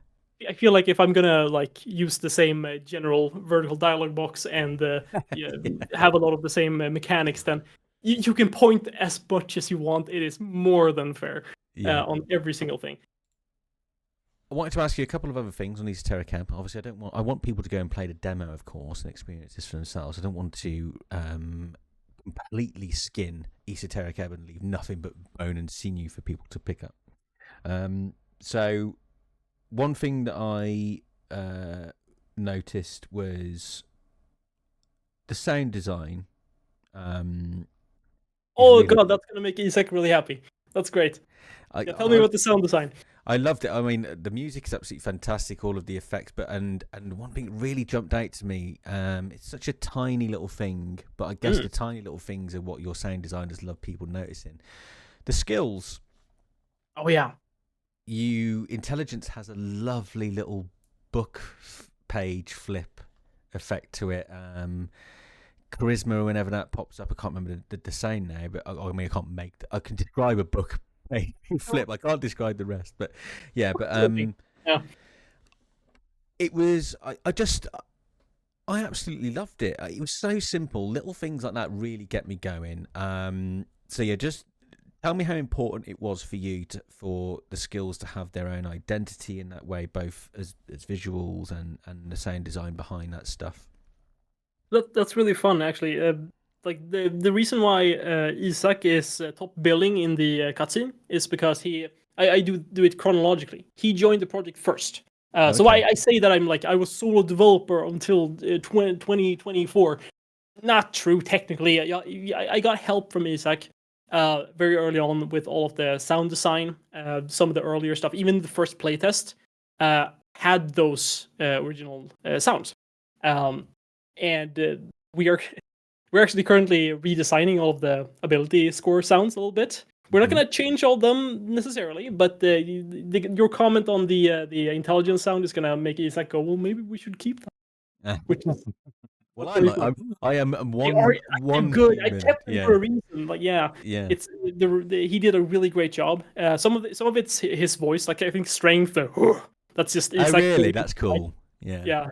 Listening to Isak hulking into the mic for a long time, it's wonderful. But basically, he did a great job on it from very early on. He's been on it for a very long time. He understands it very well. He's currently actually, like right before we spoke here, he sent me a bunch of sound effects, and I have a bunch here in my production Discord for the dice rolls. Because in the demo right now, it's like a little bit. It's a little bit. We don't like it. It's light, isn't it? Change it. It's quite a light dice roll sound, isn't it? Yeah. We want to go something more esoteric, and we are working on that, which is very good. And he's doing an amazing job.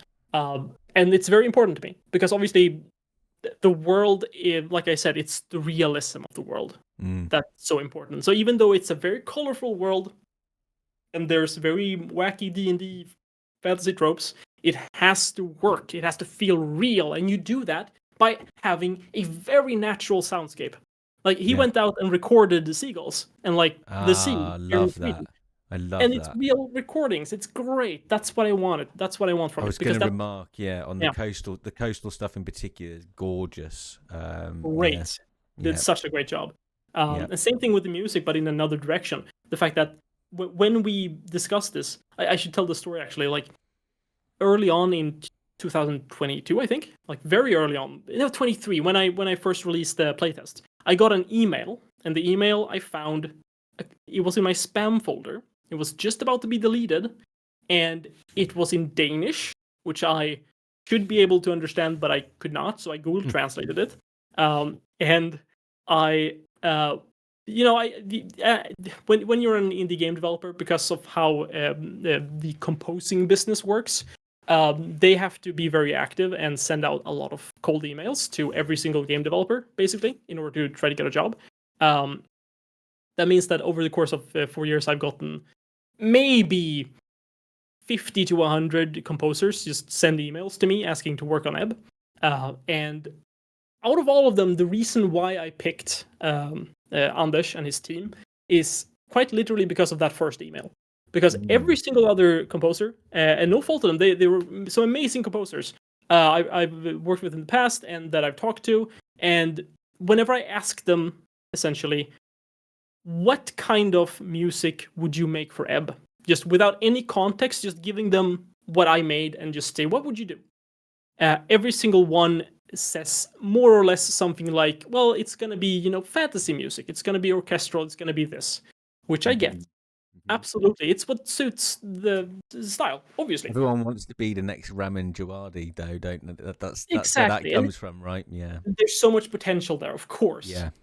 But the fact is that Anders noticed something interesting about it, which is that Esoteric Ebb, while it is absolutely fantasy, you have the knight, the cleric knight, essentially, with the helmet and the mail, but he's on a bicycle.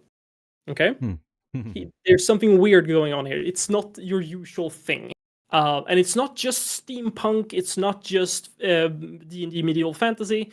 It's something else, and I call it arcane punk or post-arcane punk, rather, which is a nonsense term that sucks, but I love it. But Anders told me in that email, hey, I think Esoteric Ebb deserves more than generic fantasy music. Which is a very abrasive thing to say. And I was just, okay, cool. I like him already. Great. Let's talk. And I was just, from that moment, I was just, okay, cool. If I get money, because I told him, like, I can't hire you. I have no money. I do not want to take on people if I cannot pay them, preferably. I'll talk to you later if I have money. And he went, cool, I'll wait. And the second I signed with Raw Fury, he has been working with his team since then. And they have made some amazing music. But what they did, and what we decided on during those meetings, is that to not have just what I wanted to do, because I would describe them as experimental. They are out there. They make weird music that is really cool, stuff that I like. That isn't very mainstream, essentially. And what I wanted to do is I wanted to take those experimental artists and tell them, okay, cool, make the most generic stuff you could think of. Make something that would be mainstream. Because in my mind, if you take somebody who is just avant-garde up the ass and tell them to go down to earth as much as they can, you're going to end up in a perfect balance of mainstream, but also new and interesting. So what Esoteric Ebb is, we have two different, it's a bit more complicated than that, but we have two sides of it. We have the esoteric stuff, which is downstairs, dungeon, magic, when you're in the void, when you're talking in weird situations, when you're in an esoteric pocket. And then we have the real world, the physical stuff. And that is real instruments, orchestral stuff, but not orchestral, like generic stuff necessarily. But what happens is that they invited on a bunch of incredible musicians with a bunch of different instruments. Sometimes really weird instruments that I don't even know how to pronounce right now. And it creates such a cool new sound. It's not just, it's basically one of those early synths, very early synths that makes a sound that is like weird electronic, but Like, it's in like the the like Doctor 19, Who stuff, the Doctor Who yeah, theme it's like tune, or that weird, yeah. 18th century stuff. Oh, okay, going even further back than that. Even Like, further back, it's really, and it just sounds amazing. I have no idea about this. Obviously, maybe I'm talking out of my ass, but they are creating some incredible stuff, and I feel very early on, like I am a control freak. I like to I like to make sure everything is the way I want it, and I love working with people when I get that feeling of like, oh, cool, I can just let you go and do this, yeah, and whenever you ask me something, I'm just gonna go do the thing that you're comfortable with. And yeah, every single person I'm working with right now is a person that I am fully comfortable just going, okay, like if we ignore the fact that there are limitations to the game and how much money we have in budget, uh, I could just send you off and I'm going to be happy with the result, and that's a great feeling to have. yeah, yeah. I just remembered something else I wanted to ask you about, because you just reminded me then. There is a scary night in the church. You But yeah, mentioned. I almost said his name. I'm sorry, I shouldn't spoil that.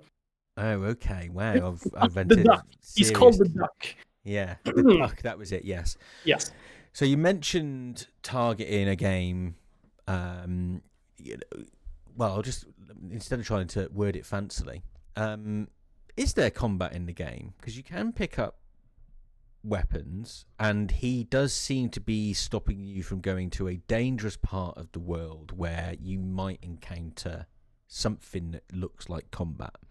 Obviously, the experience you have in the demo is very much dialogue heavy, right? But just what can you tell me about that, Chris?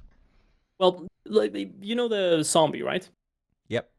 So the zombie is more or less a tutorial for how combat, and it's not combat. I don't want to do some false marketing.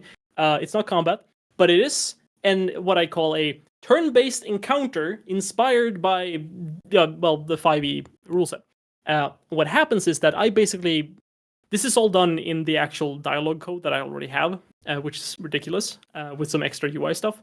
But what happens is that you enter a situation where that is a dialogue, and it's kind of inspired by like Monkey Island type fighting, where you have a dialogue tree that simulates an encounter.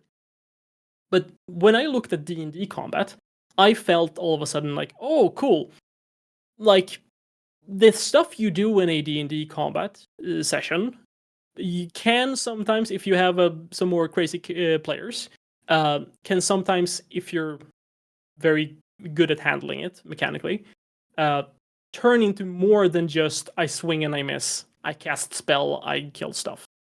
You can turn it into something environmental. You can turn it into something mental. You can turn it into all kinds of things. And what the encounter system in Esoteric Ebb is just, well, I tried some different versions of it, honestly. The way I have it right now and the way it's going to be on release, most likely, is whenever an enemy does a turn, you take damage, you lose resources. Cool. On your turn, you get to roll dice. And in order to progress into the next round, you need to roll dice in order to do that. And rolling a dice can be anything. It doesn't have to be attacking. It can be something like coming up with a plan. It can be taking a breath. It can be dancing around, trying to dodge. It's essentially, hey, what if instead of doing D&D combat, we just do sort of a strategic theater of the mind of D&D combat? So you roll a bunch of dice and you make a bunch of decisions. And because of the system, how the system with the DCs work, where it's very inspired by Disco Elysium again, you can change the difficulty of each of the dice rolls by choices you made before. So by simply taking that and extrapolating that into a simulation of D&D combat, where you choose strategy each round and change the DCs going further, you can essentially, if you have enough time, simulate the feeling of playing a very wacky combat encounter in D&D. And that's very fun. That's really cool. That's something that obviously sort of inspired by Monkey Island, like I said, where you can do a bunch of stuff that you normally can't do in a rule set, just because you're playing this character that is kind of wacky, and the system allows for it. And all of a sudden, you can do that in normal encounters, the normal dialogues too. Like in the demo, there are, I think, three or four encounters. One of them, for example, is with Alphonse the dwarf. One of the ways you can earn his respect is by just sizing up him and yelling at him and wrestling him to the ground. And if you do that, he will respect you, he will get happy, and you've succeeded in the quest. Because he'll be like, okay, cool. You're strong, I get you. You're a half dwarf or something. Cool. Love you, bro. That's a thing that would normally just be handled through a dice roll, right? You would go up to him and you would be like, okay, wrestle the dwarf, roll strength or constitution or whatever. Boom. You succeed. Cool. He's wrestled to the ground. He respects you. If you turn that into an encounter, that's more writing, sure. But it also turns into suddenly a much more interesting scenario where you can go back and forth. You can turn it into insult combat where you actually try to come up with a thing that makes him so angry that he can't control himself or whatever. It's very interesting. It's very wide and you can do anything. And the only thing that hinders the quality of a thing like that is how good I am at writing, which is such a great feeling to have. Like, I'm not hindered by the system. I can do anything here. Yeah. But like you mentioned, you can also fight normal monsters. Once you go down into the city below, where there are more combat encounters similar to the zombie, except they actually try to kill you properly. And you're not supposed to be able to go down there until you're higher level, because you need more resources to be able to lose more health, and you need to succeed on more difficult rolls. Yeah. Now, of course, you could complete them by just natural 20 over and over again, but you're not gonna. So you need to level up. And that's how the open world of Esoteric Ebb works. You go upstairs, you do less dangerous stuff, political quests, you talk to people, you explore the world. And then when you feel like, oh, well, I have a bunch of resources and I'm not losing so much up here, cool. I'll go downstairs, fight one monster, maybe try another one, talk with some dangerous thing, deal with some traps, because there are traps in the dungeon, of course. You take a lot of damage, and you go like, oh, cool, I'm out of spell slots and health, and it's like 11 o'clock. I should go to bed. And then you go to bed and you can do another day. And that's the game loop, if you're going to use that term, of Esoteric Ebb. And it's all about getting the balance right. And I'm not there yet, because you need to have all the content done in order to get that balancing done. The balance between how much damage you lose, how much experience you gain, and also how much time passes, so that you can get everything done in a day and then go to bed and keep going. And that's going to be so much fun to balance once we get to it. It's going to be great. Yeah, sounds absolutely brilliant. It sounds like there's going to be lots of. I mean, the thing that really helps is pacing, right? It means that people. I always liked that about Stardew Valley. In case anyone hasn't noticed, I'm a big Stardew Valley fan. But I could go between farming and down to the mines, and there's something really good about that. You kind of get a game within a game then, and you can kind of pick between them. But I will jump on one element there, and that's time and how it passes. So that sounds like it could be an important thing. Is there a deadline to the election that's come in? Do we have a limit on how many days, etc.? How do we I guess, how does time pass? Give us a little bit of a lowdown on that. Sure.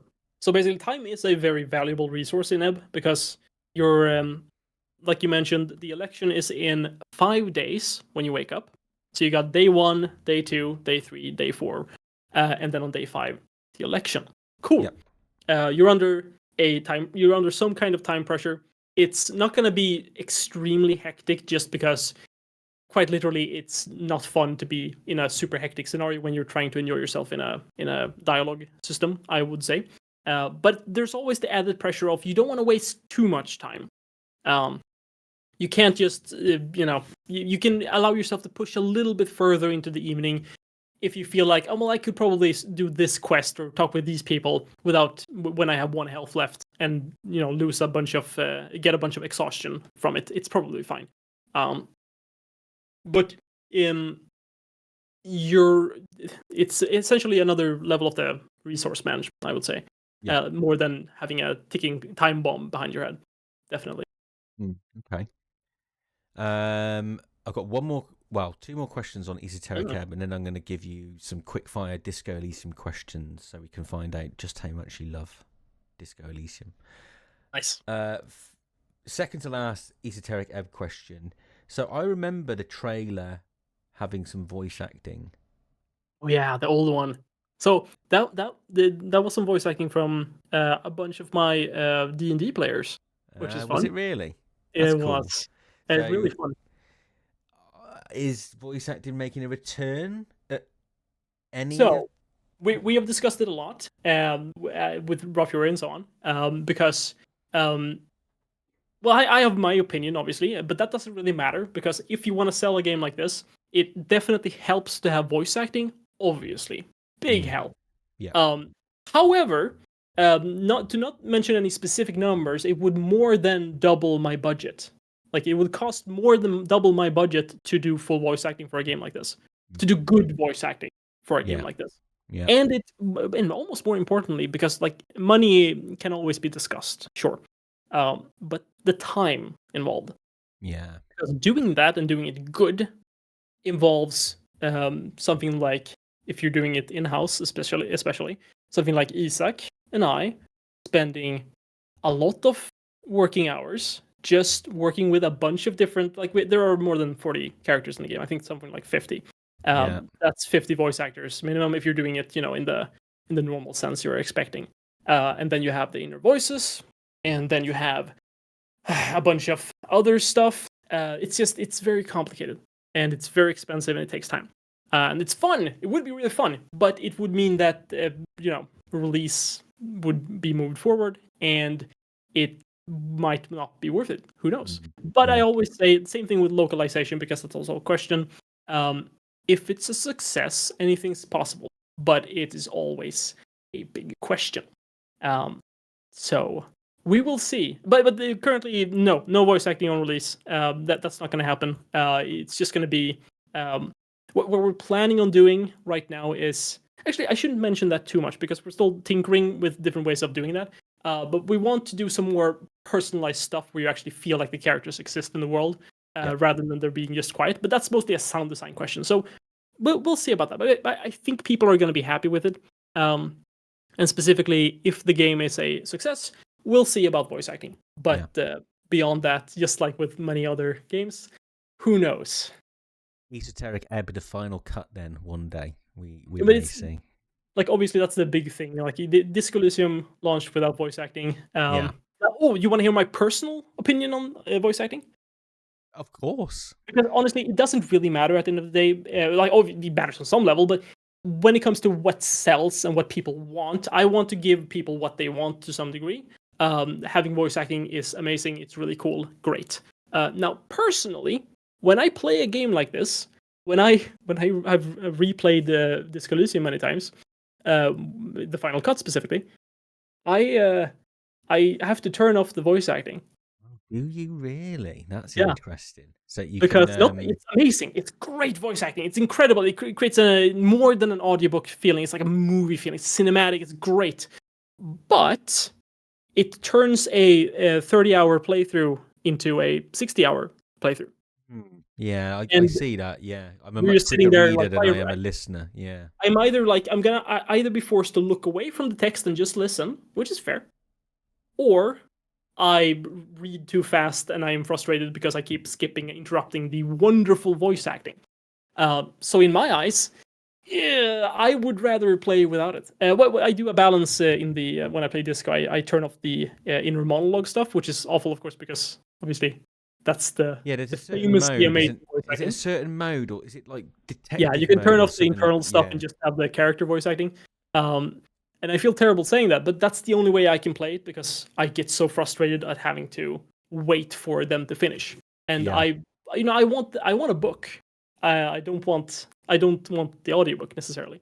But for Esoteric Ebb, obviously, if we have the budget for it and if it's worth it, we would love to do full voice acting.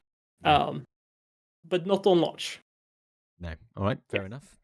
And you lovely segue into my other question, when do you think, or when do you hope, I guess is a fairer question, to have this game out? So I made a Python script that collects all of my dialogue files, because I write in a language called Ink, which is in plain text. So it's just literally just text files for every single dialogue in the game.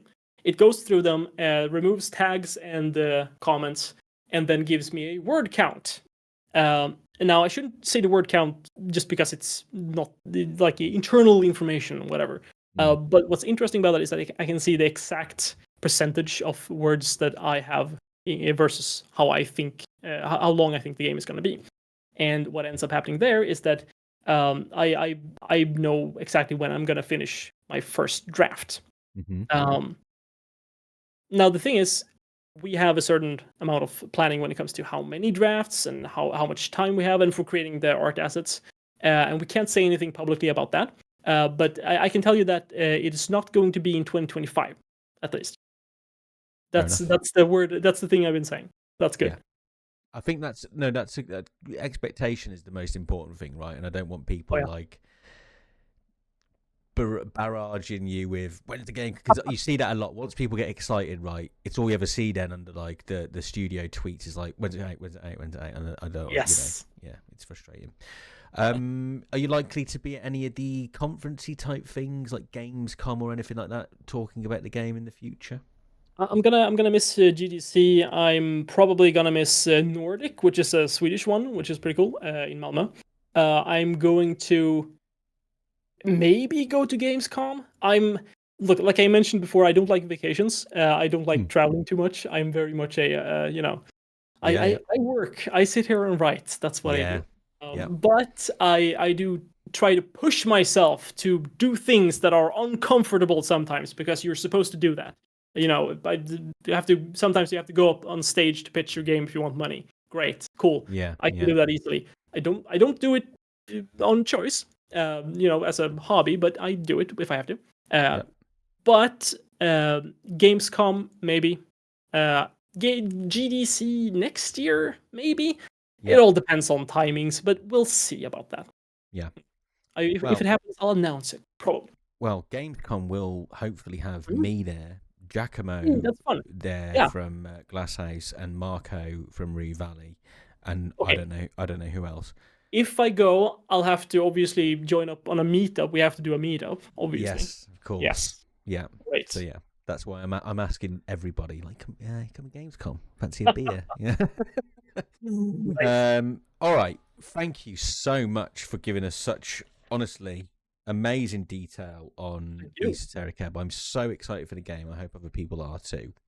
I am also very excited, of course, to know what you really think of some of the key aspects of Disco Elysium.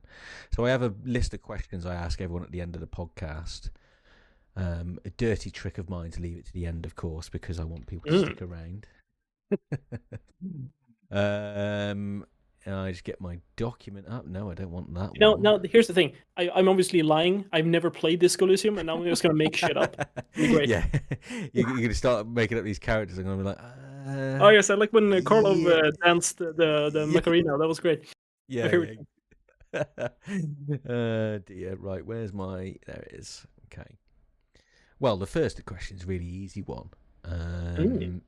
Who's your favourite character in Disco Elysium, and why?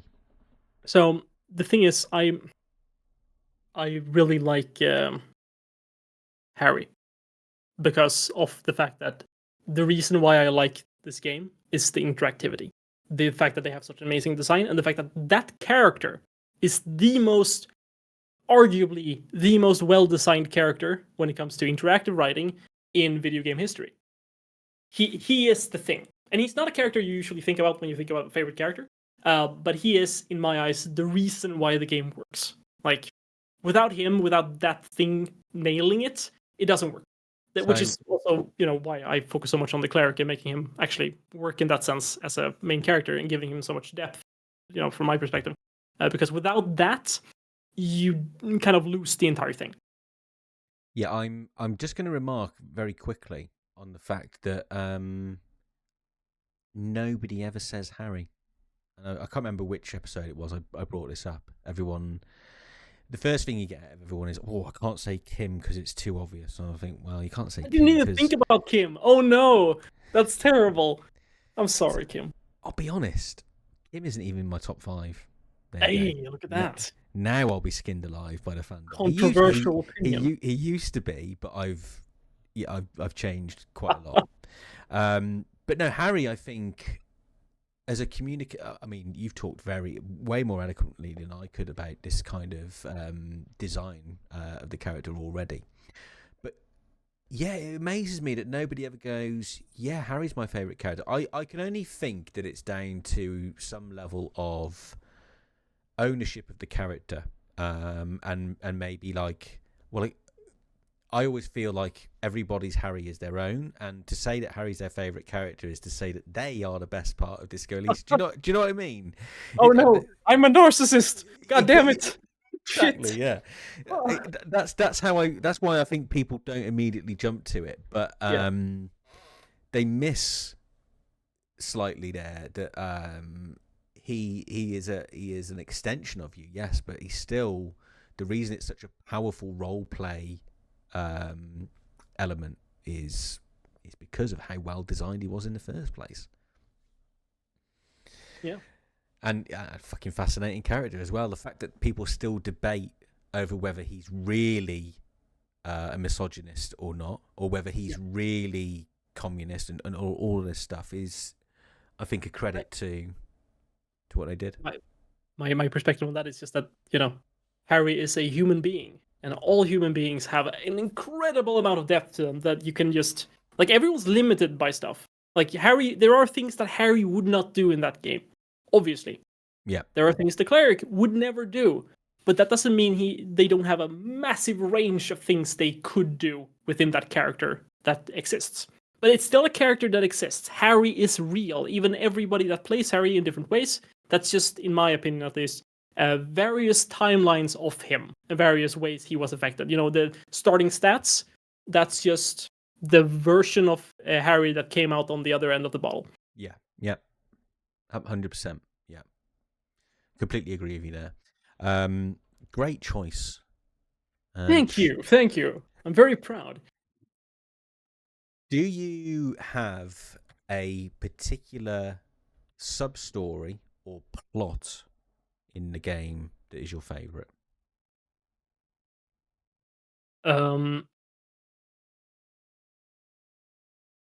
Yes. I especially really, really, really love the church.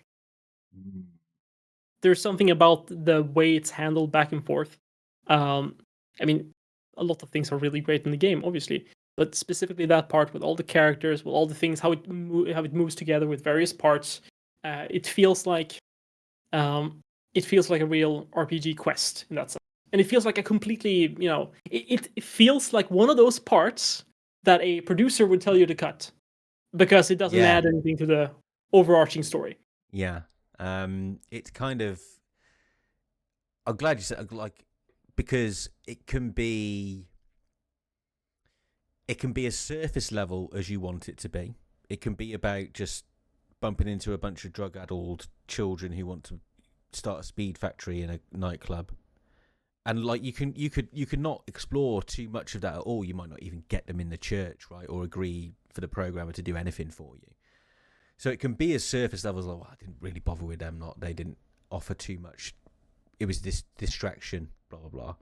But it's also hiding the most fascinating lore dive into things like the Pale and the founding, the reason the church was built around this, like it was supposed to be a container for the Pale, and all of that really deep stuff that you can find out. Like, you're rewarded if your curiosity is enough for what is, and it's the same with like the working class woman, right? It starts so trivial. Everything is trivial, and it feels like it's another silly little, okay, I don't know where this is going. But if you trust it and you're curious enough, the rewards are absolutely huge. And to your point, that's classic RPG stuff, right? Absolutely, for sure. Yes, good choice. Love the church. Okay. Favorite quote in the game? Are you someone that remembers a particular line? I know as a writer you must have something in mind here. True love is not possible. Oh God, how does it go? Yeah, I have it on my wall at the True office. love is only possible in the next world. True love is only possible in the next world for new people. Not for It is us. too late for us. Wreak havoc on the middle class. Yes. Classic. It's just it's And the thing about it is that I have it on my wall at my office, which is I'm not as I usually don't have like a huge amount of like memorabilia or fan stuff. But I have that quote because everyone who sees it get a visceral reaction from it. They're like, "Oh, it's a little romantic thing or something." Oh, wait, what? It's great.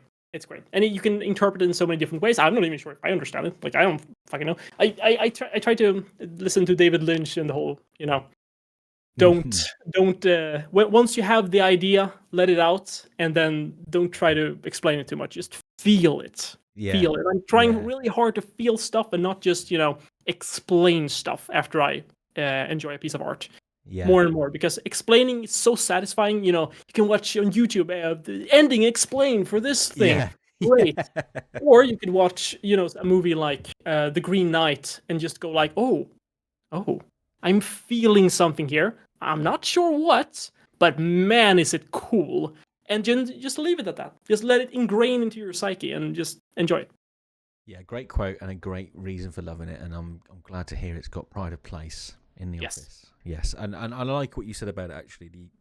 It provokes a reaction. I'm not even sure really what the core message is there, but it sounds fucking awesome, doesn't it? There's something there. Something. For the same reasons, I always really liked "You Can Keep Me on This Earth, Be Vigilant, I Love You." Again, hope. Pure hope. Yeah. It just feels fantastic, doesn't it? Did you toy around with political vision quests in your time with Disco Elysium, and did you have a favourite? I personally just absolutely loved the book club. Sorry, not the book club. It's you're not supposed to call it. It's there's something just so beautiful about the whole setup. It's a gag and it's satire. No, maybe not. It's something very, very interesting, and it's perfect for a political commentary / entertaining scene. I always think to your point, what it is the embodiment of communism. They're very serious about it, but they're also very self-aware and self-deprecating. Right, a big part of communism is to fucking talk about how people aren't communist enough, or they're too communist. It's about failure. Communism is about failure. Splintering off it, like it's almost the perfect voice of like from what I imagine the creators had in the back of their head, sort of why isn't this a thing? Why isn't it working? Why?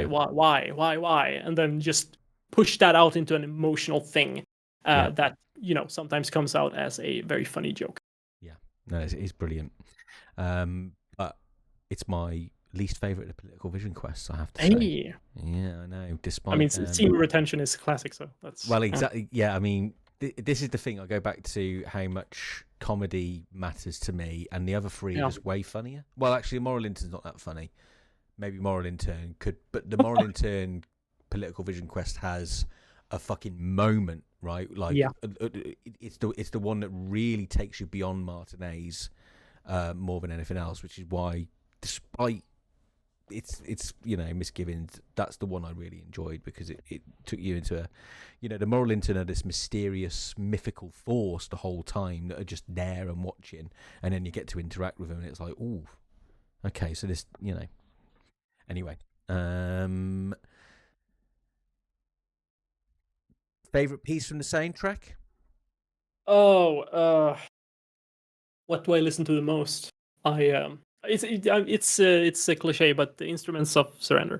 It's the The horns, man, the horns. Everybody loves the horns, yeah. Yeah, I won't it's argue just against Instrument of Surrender. Love that. It's the one that accompanies you all the time, right?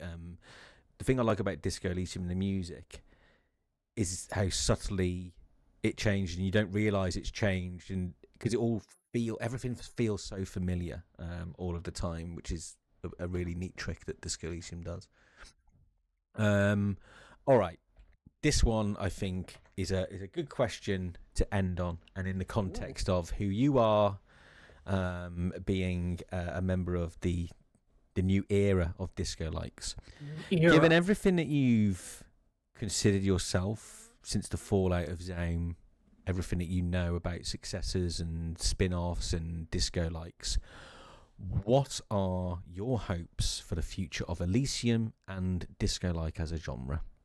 Okay, so like obviously we don't know exactly what's going on behind the scenes. I try not to talk too much about other developers and stuff, just because you're in the scene. You don't want to talk behind people's back. I don't want to say something about somebody that I can't say to their face, preferably. Right. Yeah. But I can say that I would very much enjoy if Kurwitz got back the IP rights. I'm sure there's a process to that happening right now, from what I hear. The fact that he wrote the book probably helps. Yeah. Beyond that, I know there's drama. I know that things are happening. I've spoken with some people involved on some sides and whatever. But basically, I want for as many cool games as possible that do really good interactive writing and that do something interesting. I care on a moral level for some stuff, sure, but I want really good art. And I genuinely believe that good art comes from having creators put through, given the authority to create good art. But preferably not in a destructive way. That's something I'm trying to be mindful of myself. Not ruining yourself to the path to creating a good piece of art. But I want as many cool disco likes as possible that have really, really strong interactive writing, and from my perspective, do the thing that I like from Disco Elysium, which isn't just the funny stuff. It's obviously the thing I enjoy very much, but I want the interactivity. I want to push that to a further level and just very, very much make sure the player gets as much agency as possible. And it's very on brand for a lot of the stuff that you've talked about today, Chris. Let me tell you something. This conversation and conversations with game dev people in general, they never cease to surprise me and amaze me how different you all are, how differently you all view storytelling. I mean, the fact that you engrossed me so much with what you were saying at the start that I basically binned off my own format is a credit to you. So to be honest, I've been fucking toying with the idea of getting rid of that format anyway. So I think you've been the catalyst for change at the 41st precinct, at least. I think we've gotten way more value out of the conversation than we would have dwelling on that stuff at the beginning. So with that, thank you so much for being candid, open, and talking so passionately about what makes you tick and what is driving Esoteric Ebb. Honestly, really grateful for it. How long's the demo up? Because what I don't want to say is go play the demo now, and we're in a position where it's taken down or everything. Is that demo here to stay? Can people download it forever?